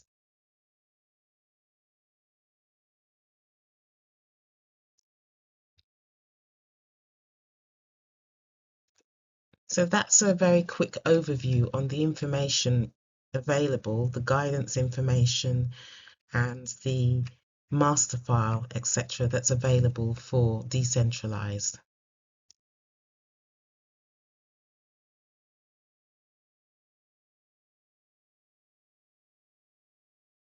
Right, so let's talk about the non-clinical development aspects and give some more meat on the bones. So, your non-clinical studies. So, there are different guidelines on this, EU guidelines and different FDA guidelines, and I've looked at most of them, not all of them, just to get an overview of the non-clinical studies and the approaches and the requirements for them. And what the objective of non-clinical studies is to demonstrate proof of principle and to define the pharmacological and toxicological effects predictive of human response and safety. So this is in the guideline on quality non-clinical and clinical aspects for genetically modified cells. Slightly different in another guideline in terms of the understanding of what proof of principle is compared to proof of concept, but both of them saying this essentially the same thing. So you're going to be looking at your pharmacokinetics. So your pharmacokinetics will, because you're going to be looking at safety pharmacology, so your pharmacokinetics will be addressing certain things like the in vivo fate. So you're going to have to look at biodistribution, and biodistribution doesn't just mean biodistribution of the actual cellular products, because even though we aim to have a highly pure and highly qualified product, you're going to get impurities, and some of those impurities may involve lentiviral vectors, and you have to do non-clinical studies to address the potential safety impacts of those viral vector residuals in your product. Engraftment relates to the fact that the survival of your biological living drug. So you administer your drug, how much of it survives, what is its what happens on survival? Does it expand? Does it actually perform the task that we want it to do? Is it efficacious? And do we get what's the word I'm looking for? Proliferation and expansion. What are the phenotypes? All of these things have to be addressed or not identified, but they have to be examined and assessed. And we're looking at stability and persistence because we want to ensure that you've got genetic stability with regards to um, the product itself in vivo, and you're also looking at persistence because these products, we want them to persist, we want them to remain for a reasonable period of time, if necessary. If it's being given as a cure, we want to be able to have some handle or some understanding of the persistence. So your pharmacological studies will include your pharmacokinetics and your pharmacodynamics, as well as toxicology information, as well as information on your route of administration. But these effects should be confirmed on a cellular level for genetically modified cells. That's according to the EU guidelines on quality, non-clinical, and clinical aspects of medicinal products containing genetically modified cells. Yeah. And now we're looking at toxicity. We're looking at your vectors. So in I've got another slide where I've gone into more detail on this, but as I said, these products contain lentiviral vectors, and you may have residual amounts of lentiviral vectors. So you want to look at, for example, the possibility of vector mobilization. So this is an undesirable event where your therapeutic CAR gene is packed into a new viral particle and then subsequently transferred to untreated cells in the patient or in the environment. So this requires patients who have received these cells that have been successfully modified by lentiviral vectors to be that may have been modified, if you like, by the wild type parent virus, or which behaves as a helper virus. So the lentiviral vectors have been designed so that they've got this self-inactivating long terminal repeats. So this disrupts the packaging signal, and it means that the probability of robust packaging of these transgenes into other types of viruses is less likely, but it is something that we have to address. Recombination, again, this is looking at the potential to the formation of replication competent lentivirals. Again, you need to justify that these studies can be performed in relevant animal models. So you need to have in vitro studies. You will perform in vitro studies anyway as part of your development, and ex vivo and animal models. And you just want to show proof of principle and sometimes proof of concept. And this guideline, the one on genetically modified cells, it does talk about the limitations with regards to your animal models, your animal species selection, and your animal disease models. And you do have to discuss the limitation with regards to the feasibility of these models to demonstrate proof of concept. I don't know whether or not it is. I mean, some of them can be in terms of extrapolation of the data. You can demonstrate proof of concept, but I think with regards to toxicology and safety pharmacology, that might be where the limitations and the challenges are. Right, the FDA guidance on preclinical assessment of investigational cellular and gene therapy products have a number of objectives, which when you're doing your definitive studies, your pivotal clinical, non-clinical studies, or your pivotal preclinical studies, this is what you want to have as your objectives. You want to be able to establish biological plausibility. You want to be able to demonstrate that the mechanism of action that you believe is occurring or should occur for the therapeutic effect does actually occur. So you want to establish that it does actually occur in a whole living organism, animal, and that's the establishment of your biological plausibility. You want to be able to determine what the biologically active dose levels are. Yeah, this is critical information that will inform the clinical trials, and you do want to ensure that you minimize the potential for adverse events. So you want to be able to find out what the levels are that will cause a biological that will give you biological activity that you require, i.e. to kill the cancer or tumor cells. So that identification of biologically active dose levels is a critical objective.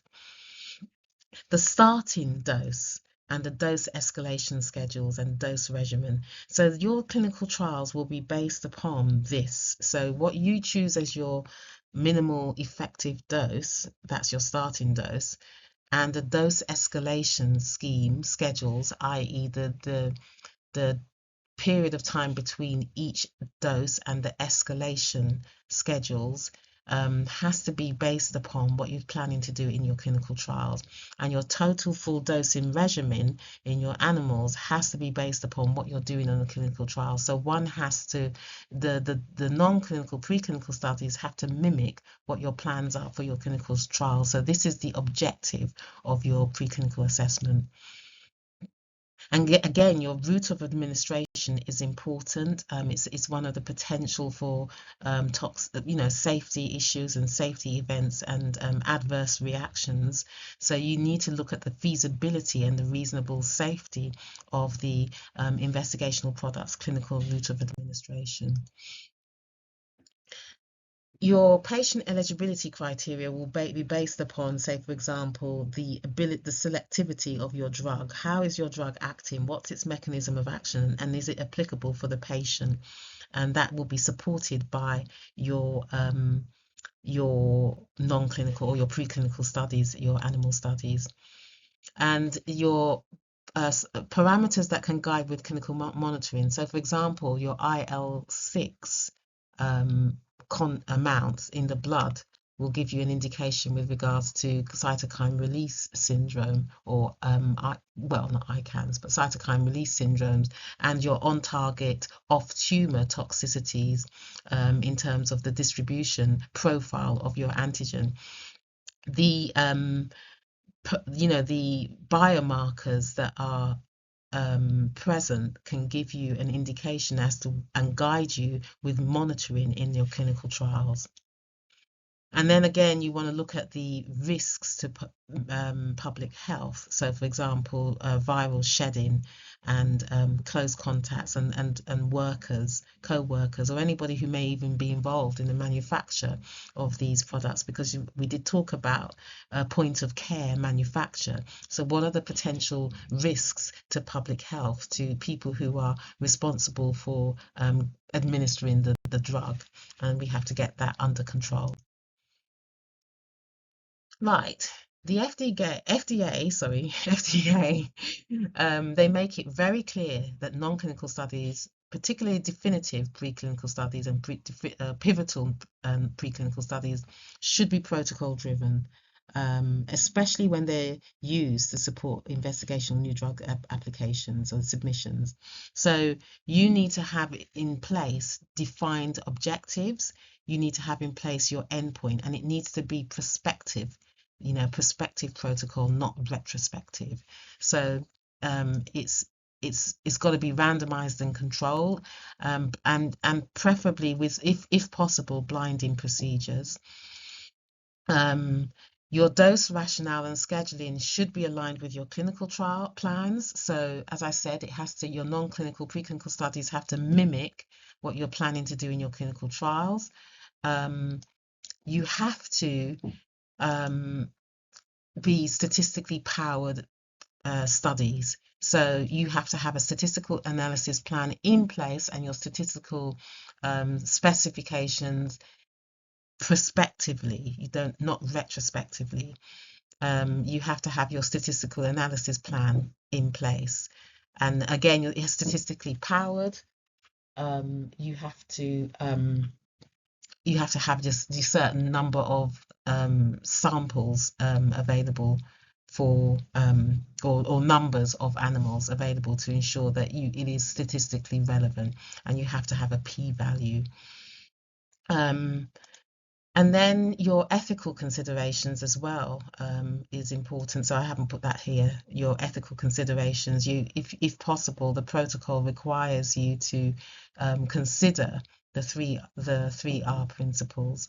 Now, it does say when possible, the investigation of cell gene therapy products that will be administered to patients should be used, the investigational product itself should be used in your definitive or your pivotal preclinical studies. However, it's not always biologically relevant to do that, because if you're going to have a humanized or human derived product, it's going to most likely produce an immunogenic response. And other relevant approaches can be acceptable, and you do need to discuss that with the regulators. Um, yeah. Um, Again, this is on the same vein, and that is that it's not going to always be possible to use the human derived product, and you will have to consider analogs. It may be appropriate. You need to go and get advice from the FDA, and this is due to species specific nature of clinical trial products.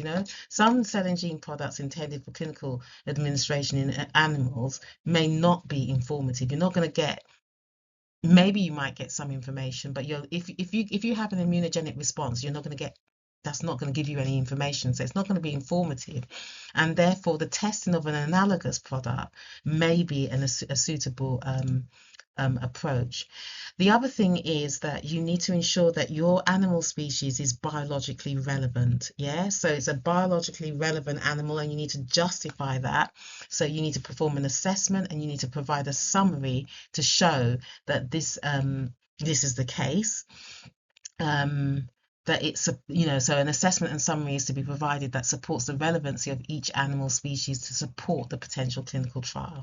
Yeah, so that's really important, and one of the requirements is that you need to demonstrate that the animal species that has been selected is biologically relevant, and you would really need to get not the approval, but the insight from the FDA prior to performing and carrying out these prospective clinical trials, and that's why you need to have your protocol in place, and that protocol would really be reviewed by the regulators in their scientific advice meetings.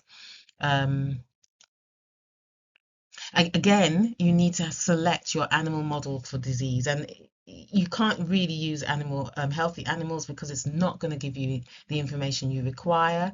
It's not ethical either, but because of the mechanism of actions for these particular drugs, you need to look at and the issues with persistence, and you need to look at disease models that will give you more information on how these drugs are going to play out in a diseased human being.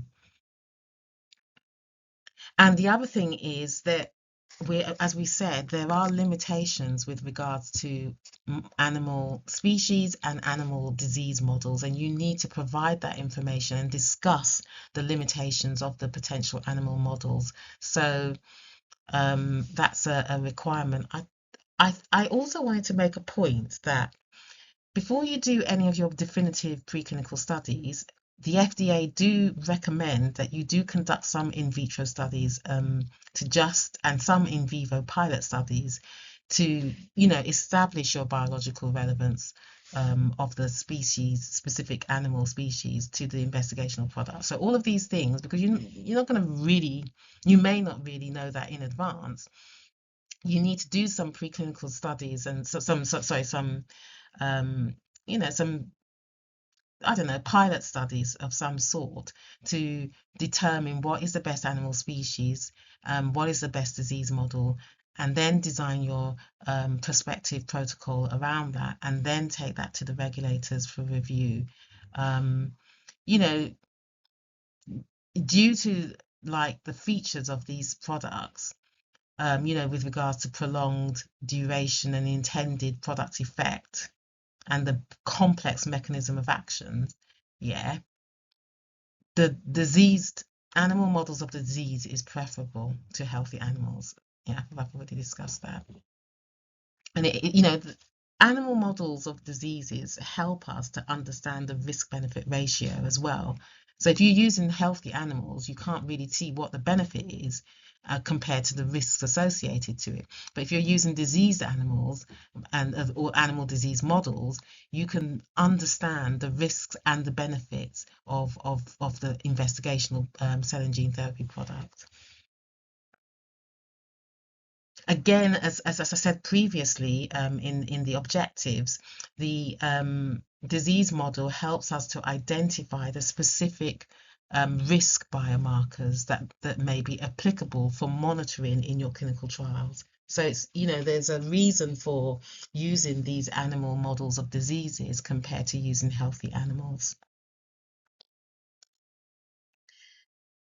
Right. So these are the examples, if you like, of preclinical models, animal models that can be used for CAR T cell therapy. I think I should have just put examples, but anyway, I'm really talking about, I've used the term preclinical here because I'm really talking about the protocoled definitive or pivotal non-clinical studies that precede your clinical trials in human beings. Yeah, so that's what I mean when I talk about preclinical in this particular context. I still mean non-clinical stuff.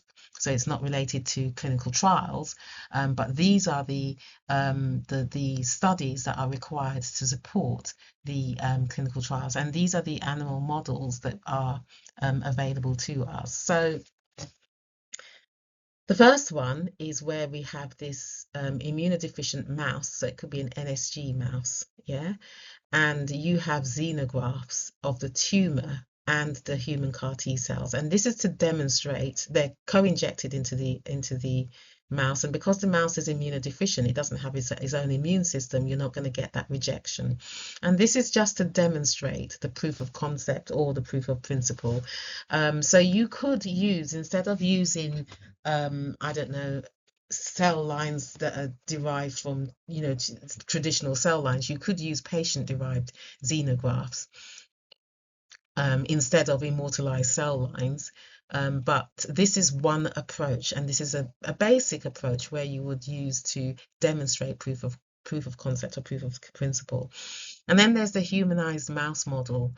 So this is an immunodeficient mouse. It has xenografts of tumor and a fully functional human immune cell. So you can get a much more realistic understanding of toxicity, because if it's got the human immune cells, you're going to get that interaction between the T cells and the immune cells. So your T cells, when they're activated, they express actually they do express CD137, which on their surface, which interacts with other immune cells and is responsible for persistence. In addition, when these T cells are activated, they also interact with other immune cells, which are responsible for then secreting interleukin-6, which is responsible for implicated in cytokine release syndrome. So this gives you a much more realistic understanding of the toxicities, human-specific toxicities, and it gives you a better understanding with regards to persistence. And variations on that is that you can use human stem cells to engraft mice with human CD34 plus hematopoietic stem cells for a more complete long-term human immune system. So the humanized mouse model is a good model. It gives you information on human-specific toxicity. It gives you information on persistence, both of which are important parameters that need to be, measured in animals, in humans actually. And cytokine release syndrome and ICANS are specific adverse reactions from these types of drugs. Now, the next one is syngeneic models. So these are immunocompetent mouse, where we have a specific analog of the drug. So you have these mouse CAR T cells that have been transduced with lentiviral vectors containing a specific mouse transgene. Yeah, and here we're looking at genetically engineering certain mice to spontaneously develop tumor microenvironments, and then we can understand the interaction between our drug and the tumor microenvironment. So it's this kind of setup is really to understand how the CAR T cell functions against an intact immunosuppressive environment that is, that is of the tumor microenvironment, and particularly useful for our studies because we are armoring LAT202 to deal with the immunosuppressive environment.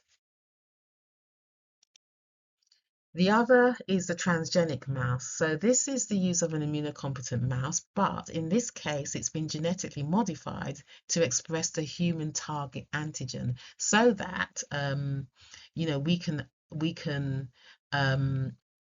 can study for on-target off-tumor toxicity.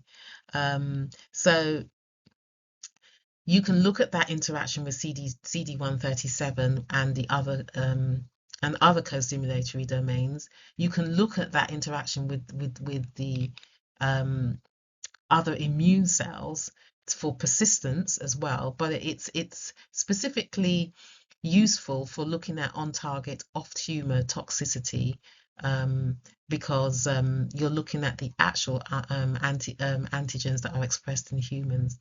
And then the use of non-human primates. Now,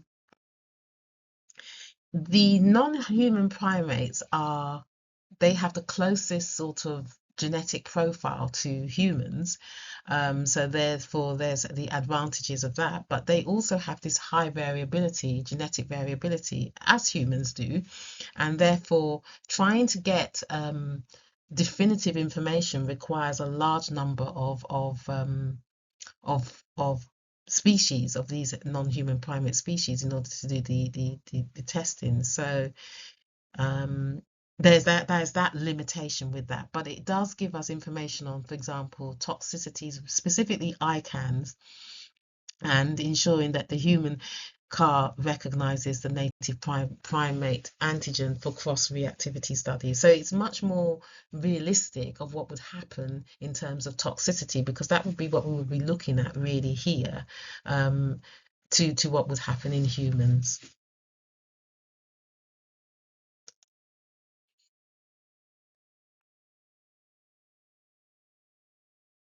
So this guideline, so this is my overview of the guideline on quality, non-clinical and clinical requirements for investigation of advanced therapy medicinal products in clinical trials. So this guideline was adopted on the 20th of January 2025 by the Committee for Advanced Therapies. So basically, you're going to be looking at the unique characteristics of this ATMP. So this cell-based medicinal products, these product classes have unique characteristics and unique risks associated with them. So, for example, the lentiviral vector has risks associated with regards to the presence of residual lentiviral vectors in your final drug product that could potentially infect other cells because of the tissue tropism of these viruses, even though we want to remove them, and therefore potentially cause other problems. So, but that particular risk is not applicable to induced pluripotent stem cell derived T cells. So you have to take a risk-based approach, and your non-clinical testing has to be based upon the specific risks associated with those particular CAR T cells, or those unique CAR T cells. So, for example, the genetic modification method might produce certain risks associated with off-target editing that may not be immediately obvious, and therefore you need to sort of do long-term studies, if you like. Your non-clinical studies will encompass that. So This risk-based approach, is necessary because all of these products are different. They all have unique characteristics and they all have different intended therapeutic uses. And therefore, you have to tailor your non-clinical studies and the risks associated with that to the product class. Now, your safety testing. So you need to do your toxicology testing and your safety pharmacology testing. Pharmacokinetics studies are required, and the design has to be the studies have to be designed to specifically detect the risks associated with a specific product class, as I've just said. And here are some of the risks associated. I said this in the previous bullet point. So the cytokine release syndrome and ICANS as well, the immune effector cell associated neurotoxicity. So you need to address those risks. What are the biomarkers? What occurs? And you need to have animal models that are based upon these kinds of risks. Now, I want to talk about biodistribution and shedding because I mentioned it previously, but I didn't talk about it in much detail, and I've been doing a little bit of digging in regard to that.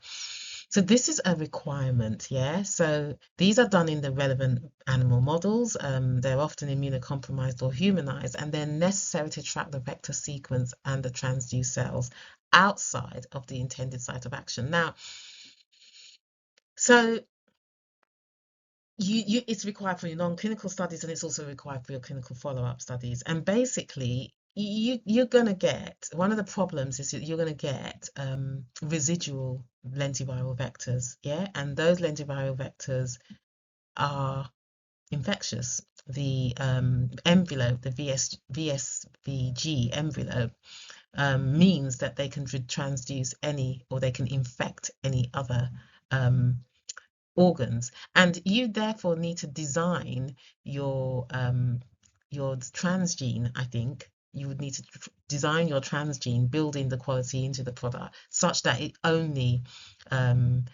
only activated or what's the word I'm looking for, expressed in certain environments, cellular environments, but it's not always possible. But and in addition to that, you've got other issues like if those lentiviral vectors integrate into cells, genomes, and potentially cause insertional mutagenesis in cells that are not related to what we're looking at. So there are risks associated with these lentiviral vectors that have to be addressed. So this is where we're talking about the risk-based approach, and those risks have to be. We have to do we have to look at relevant animal models, and we have to track the vector sequence and the transduced T cells outside of the intended site of action. So this is really important, and it's absolutely required for CAR T cells.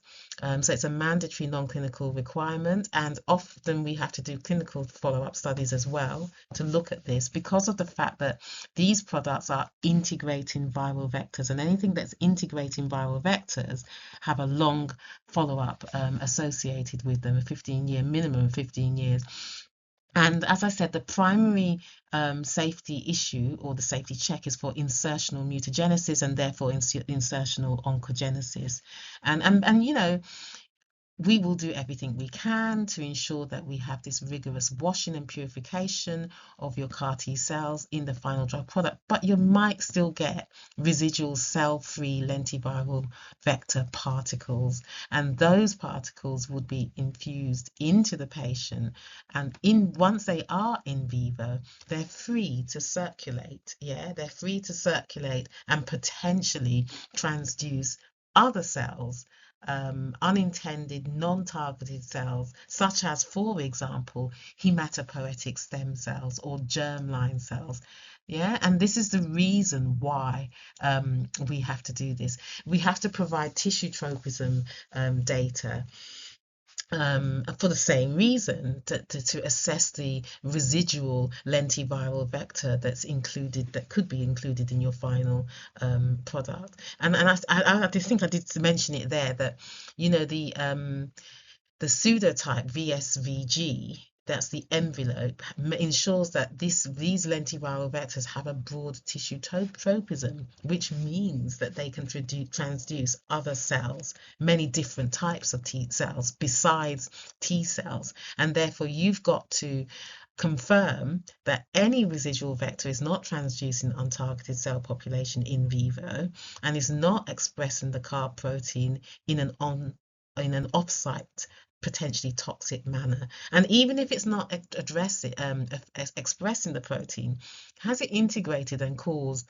insertional mutagenesis and therefore insertional oncogenesis? So these are the things that you actually have to take into consideration and plan for within your clinical trial. And your non-clinical data, there are limitations to this, but it must confirm that the residual vector is not transducing untargeted cell populations in vivo. So you really, I think, have to look at that VSVG pseudotyping to see if you can just minimize it to just T cells. But I think that it is still infectious. Anyway, so you just got to confirm that the residual vector isn't transducing untargeted cell population in vivo, and it's not expressing the CAR protein in an off-site, potentially toxic manner. This is from this new guidance, the 20th of January 2025. Well, this is just my interpretation of the requirements of that is required. Again, you need to identify the potential for having an immune response. So in humans, are we going to develop antibodies against the CAR protein, against the CAR T cells? And you need to look at the potential for that, and address it in your non-clinical studies, or at least understand it, because this will affect the persistence of your therapy, of your product, and the safety. You don't want to get immunogenic responses. Yeah, so this is basically what you're looking for in your first-in-human trials. These are the early phase trials, and the non-clinical data should basically support that. And then your confirmatory trials will be supported by your first-in-human exploratory trials. Yeah. So your non-clinical data should justify the initial dosing, safe monitoring, as well as administration, and all of those essential criterias.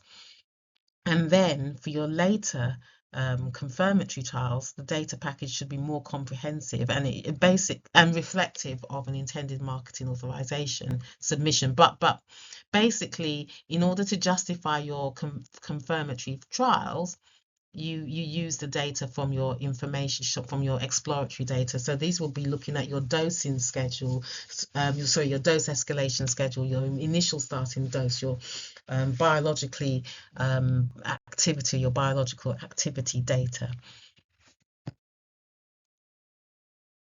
Right. I don't know. I think the only thing that I wanted to talk about in this slide, because this is a carryover from the previous presentation, is the implementation of the ICH M4Q quality part aspects, and the post-approval change management protocol and annual review requirements post-approval. Everything else is the same. Really, when you're doing your clinical trials and when you're doing your clinical trial application, as well as your biological license application and your marketing authorization application, it is the totality of information from your non-clinical studies and clinical studies and other relevant comparable clinical trials and clinical data.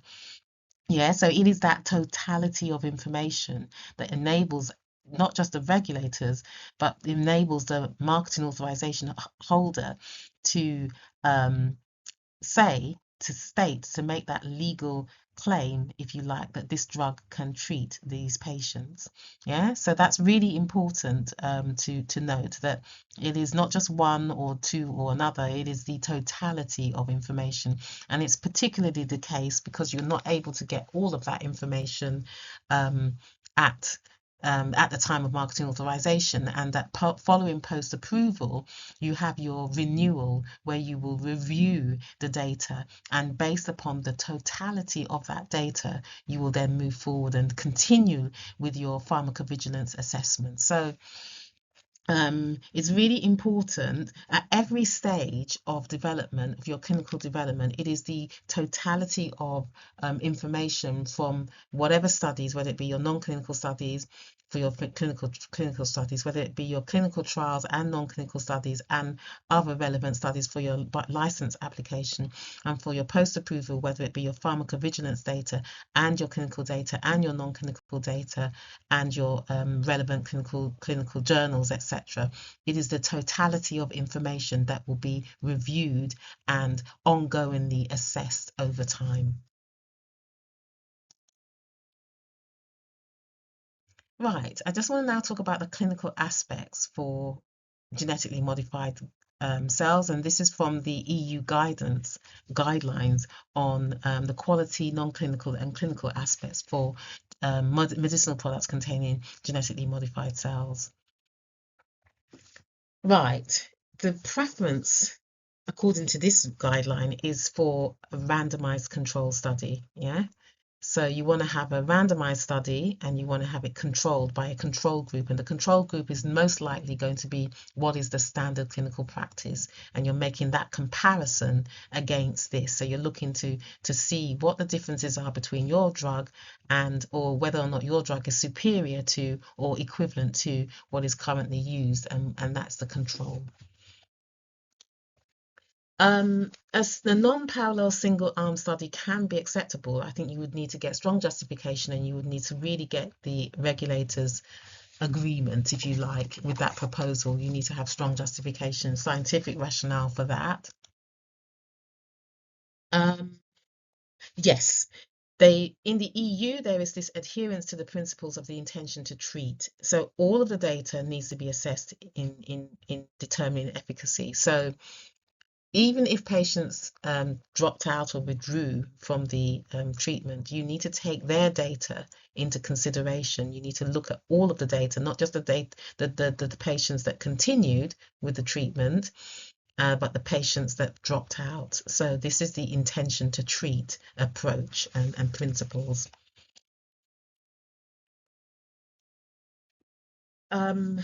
Yeah, there are just certain considerations that you have to take, clinical consideration from a clinical perspective. These products are complex. You have to have there are specific product characteristics and manufacturing considerations. There are things that are involved. It's not just giving the patient a drug. There's the issues with collecting and handling source materials. There are specific considerations, safety considerations to have to take into consideration with regards to allogeneic as well as autologous origins of cells. So these products are complex, and they all have their own specific considerations that you have to account for in your protocoled clinical trials or your clinical studies. And again, because of the limitation with regards to extrapolation of data from your animal studies, because of the nature of these types of products, there's a risk. There are risks associated, and there are processes and there's a guideline that I haven't yet looked at relating to how to conduct clinical trials, first in human clinical trials, to really monitor and to have stringent conditions in place because of the limitations with regards to extrapolation of data. So things like starting dose, biodistribution. So this is going to be covered by follow-up, immunogenicity, immune-mediated toxicity. Again, sometimes it's just not clear from your animal studies until you actually do it in humans that you find the issues. And then on-target and off-target effects. There are long-term consequences of even the on-target effect. It may have potential unforeseen consequences, and then also the potential for tumorigenicity with both of these products, um, not just the induced pluripotent stem cell derived product class, but also any product that involves an integrating transgene into a host have certain risks related to tumorigenicity. So these are really considerations that are part of this risk benefit approach and assessment that you take when conducting clinical trials. Yeah, again, these are the uncertainties. There's uncertainties with regards to the frequency of adverse events, duration and nature of your side effects. There's uncertainty with regard to persistence in human, and there's uncertainty with regard to immunogenicity. I've already discussed these. These are distinctive features of CAR T cells products that do need to be taken into consideration, and you need to take account for them. More uncertainty. I think I kind of discussed this, the effects of immunogenicity on long-term safety, as well as uncertainty about repeat dose, particularly with regards to the allogeneic off-the-shelf product. I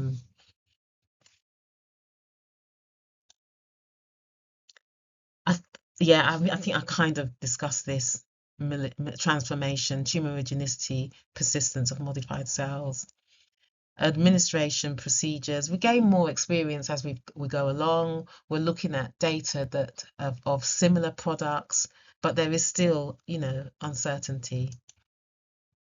You need to be thinking about how the other things that you're doing with the patient impacts on the data that you're now analyzing. So your collection procedures, concomitant meditation, and issues relating to lymphodepletion and chemotherapy. How does that impact on your clinical data? And the logistics of doing all of that has to be considered in your clinical trials.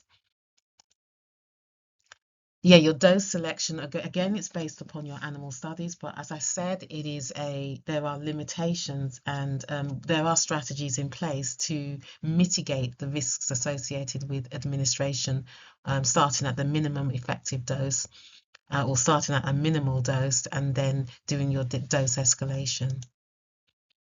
And these are the things that we have to review: pharmacokinetics, pharmacodynamics, clinical efficacy, safety, and follow-up.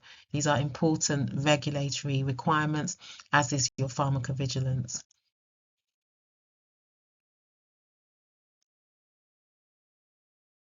So your design has to be appropriate to your clinical design, and your protocol has to be appropriate to the phase. So phase 1 and phase 2 studies are normally done together for these types of products. So you normally do phase 1 looking at the exploratory dose, dose, initial starting dose, and your dose schedules, and your dose regimens, and then looking at the safety first, and then looking at the efficacy. So it's part of the same trial, because patients aren't going to be just used to look at the safety, and that's not it. They want to have some clinical therapeutic benefit. So you have to design your clinical trial for the phase. So for example, phase 3 clinical trial, that needs to be indicative, or it needs to be representative of how you're intending to market the product. So the choice of your endpoints, trial size, and duration must be scientifically justified based upon the data that we've got. So you can also have clinical data as well. If you're looking at confirmatory studies, you may have clinical data, but how you design your study, your prospectively designed study, has to be appropriate to the to the phase. Your endpoints and efficacy. So there are guidance relating to the endpoint, so your overall survival, progression-free survival, etc. These endpoints are robust, and they must be robust and relevant to the patient population. So yeah, guidance is, yes, there are guidance, EU guidance relating to that. And this is really crucial for these kinds of products. Any gene editing products, whether they be nuclease or nuclease independent, anything that involves integration or genome editing requires long follow-ups of 15 years, is stated in the guidelines, and that's due to these unique risks of, say, for example, insertional mutagenesis and any delayed effects. So there's, it's 15 years usually from what I've seen in the FDA and in the EU of consistent monitoring, and you have to put in place financial money in place, funds in place, even if, say, for example, a clinical trial has been ended and you're not progressing, or the product has been taken off the market, you still have to follow up with the patients for that period of time in order to collect that data. So even if you don't, go ahead with the data, you still have to do, or you don't go ahead with the product, you still have to do that follow-up, long-term follow-up. Yeah, you have to have a risk management plan, and this has to be detailed in your protocol. So you have to look at the potential risks identified from your non-clinical phase and determine how they will be monitored in the patients, and that has to be agreed and approved prior to initiation of your your clinical study or your clinical trial. Some of these products are um, indicated for pediatric treatment of pediatric populations, and I haven't yet looked at that, but I've just got a note here. The clinical investigations for pediatric populations, and I may do a separate presentation on that at a later date, because you want to think about early planning, but in some cases these products are going to be used in the pediatric population, so we do need to consider what the requirements are. Right, I'm just going to look. Oh, I think I was going to look through. I'm not going to do that. That's a mistake. I was going to do a quick review of this guideline on quality and non-clinical clinical requirements for investigational advanced therapy medicinal products, but I've decided not to include that because I think you can look at that yourself. Right, I want to talk about next this ICH-M4. So this is the common technical document for the registration of pharmaceutical products for human use.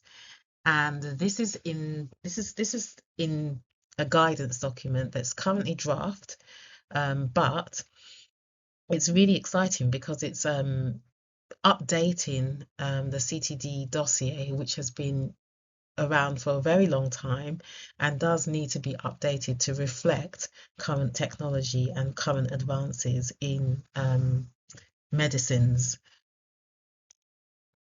So what has happened and why? Now, so as I say, we're at step 2B for this. It's not currently approved, and it's not currently has been adopted.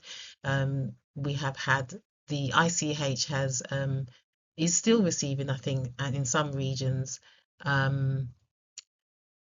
comments on these updates, but basically it involves a major restructuring and shift in focus of the quality modules. So prior to this, currently the emphasis is on module 3, and module 2 used to be kind of like the expert statement. The expert used to give their opinion on the product, and that used to be what the quality overall summary was about, and then it got turned into this sort of summary of because it is overall summary. It's called a quality overall summary, and it got turned into this summary document that just basically sometimes got updated in post approval, but sometimes didn't, you know.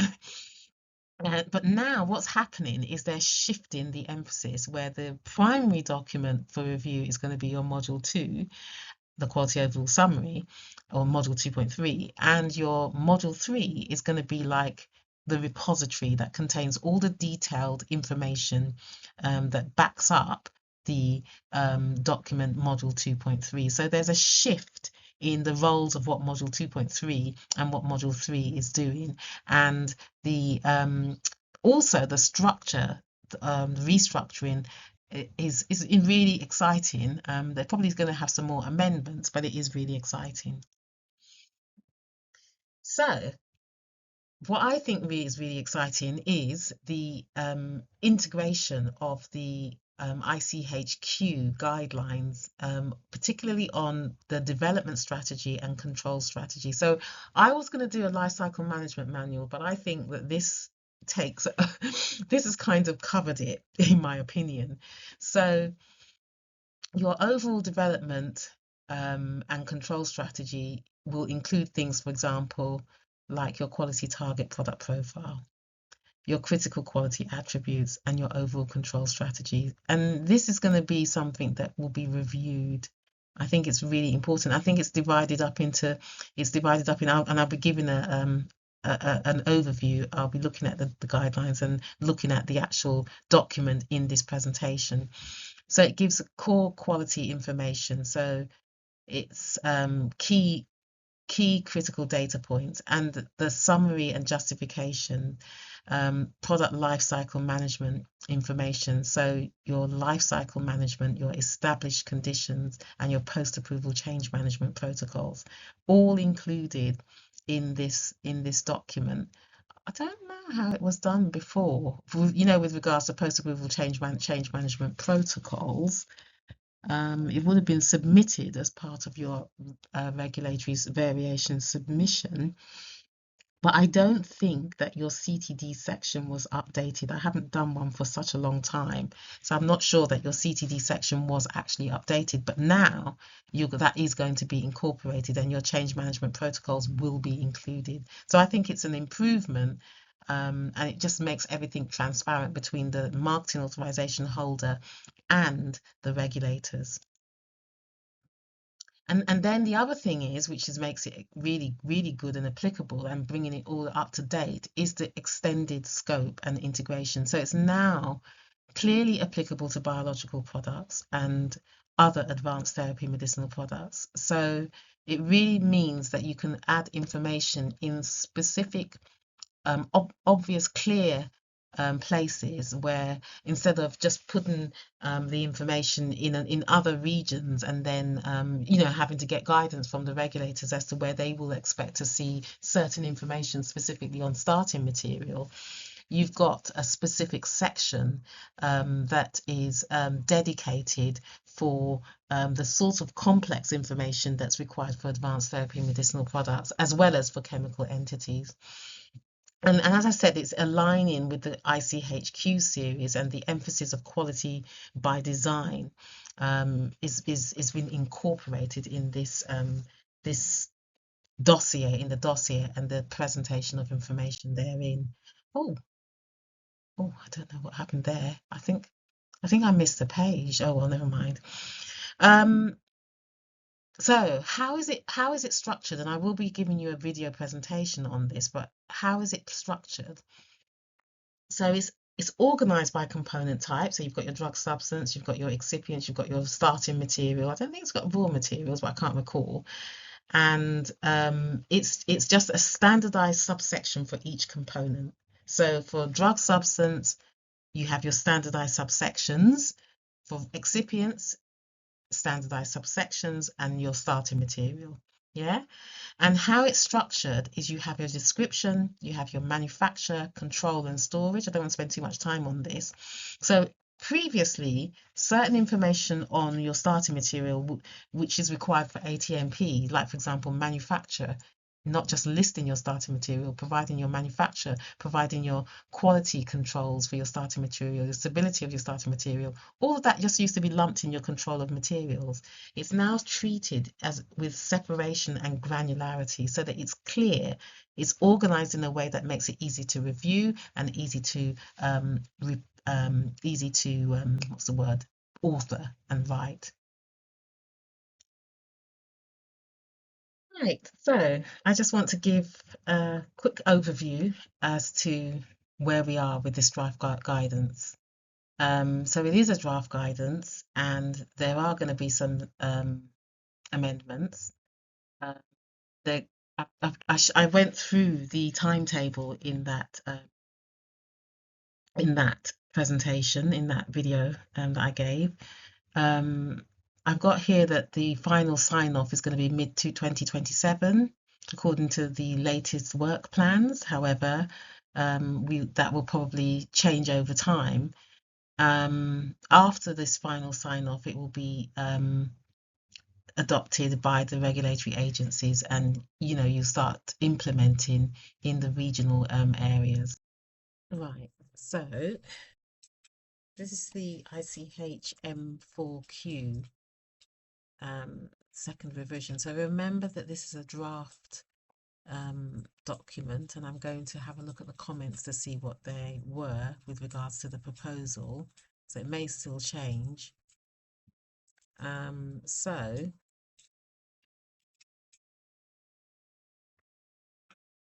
if we go to page 14,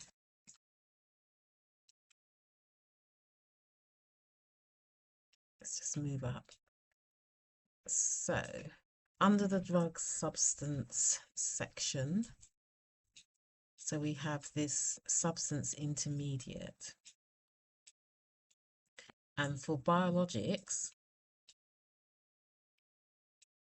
e.g. antibodies used for antibody drug conjugate or viral vectors used for ex vivo gene modified advanced therapy medicinal products, information should be provided for description, control and storage. We're going to talk about manufacture. And then it says the applicant may provide the manufacturer information separately or integrated into the 233 drug substance manufacture section. Yeah.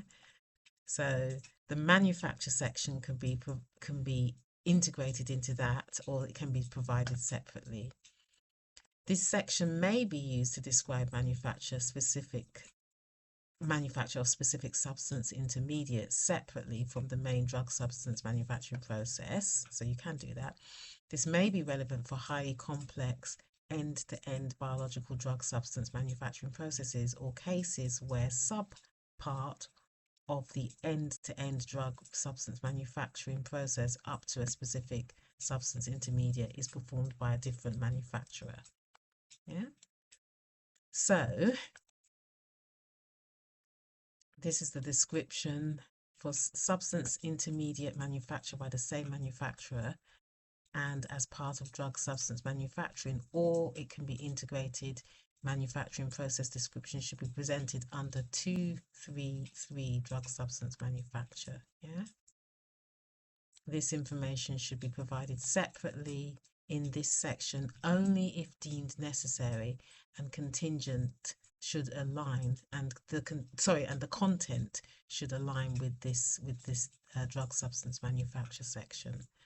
So basically, if you are going to have a separate manufacture section, then in the substance intermediate, if you are going to have it, then it should also be in this 233 drug substance manufacture section, and they should both align. The information should both align.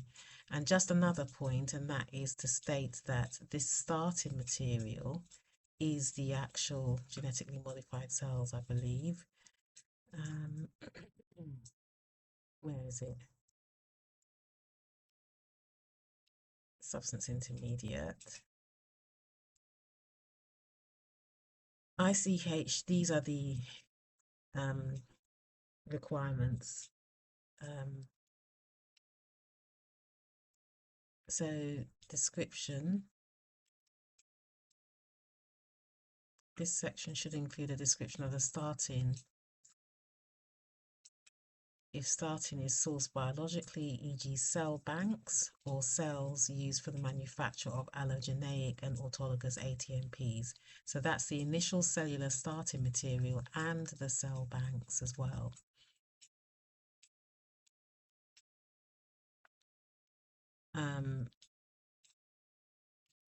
So for biological starting material, information on the procedures used to generate working cell banks, seed lots, and or cell modification procedures should be provided if applicable. Generation of master cell banks should be described in the 234 starting material. Yeah, so 234 starting materials. Let's have a look at that.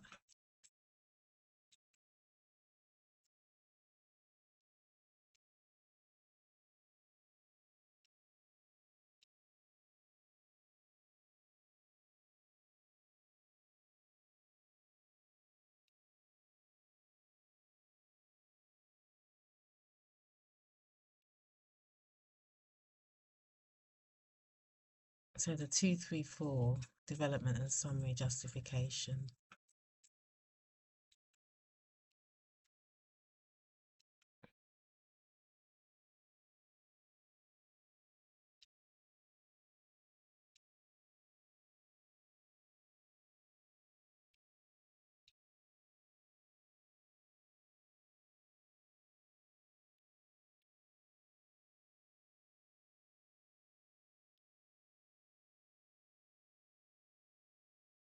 Here it is. So this is the description.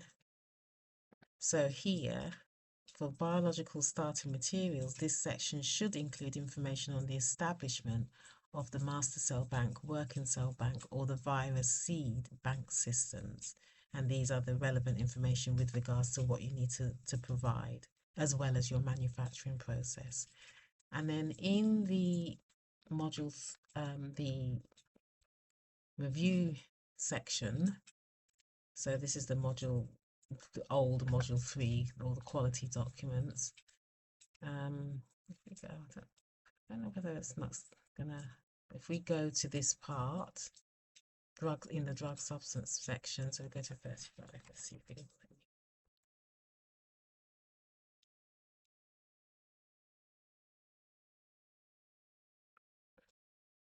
This is still module 2, so module 3. So the drug substance manufacture, viral clearance studies is now integrated into this, which makes sense. Well, to me it does anyway. Substance intermediate.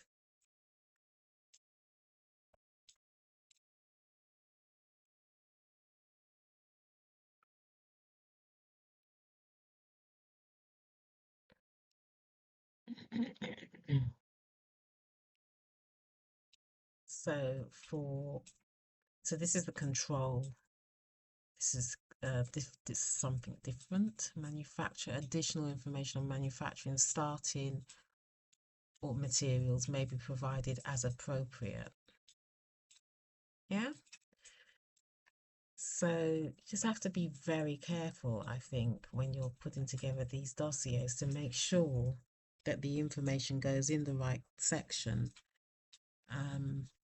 Yeah, I think I might put together a template, a checklist, and put that on my website with regards to when you're preparing each document, what goes into what sections.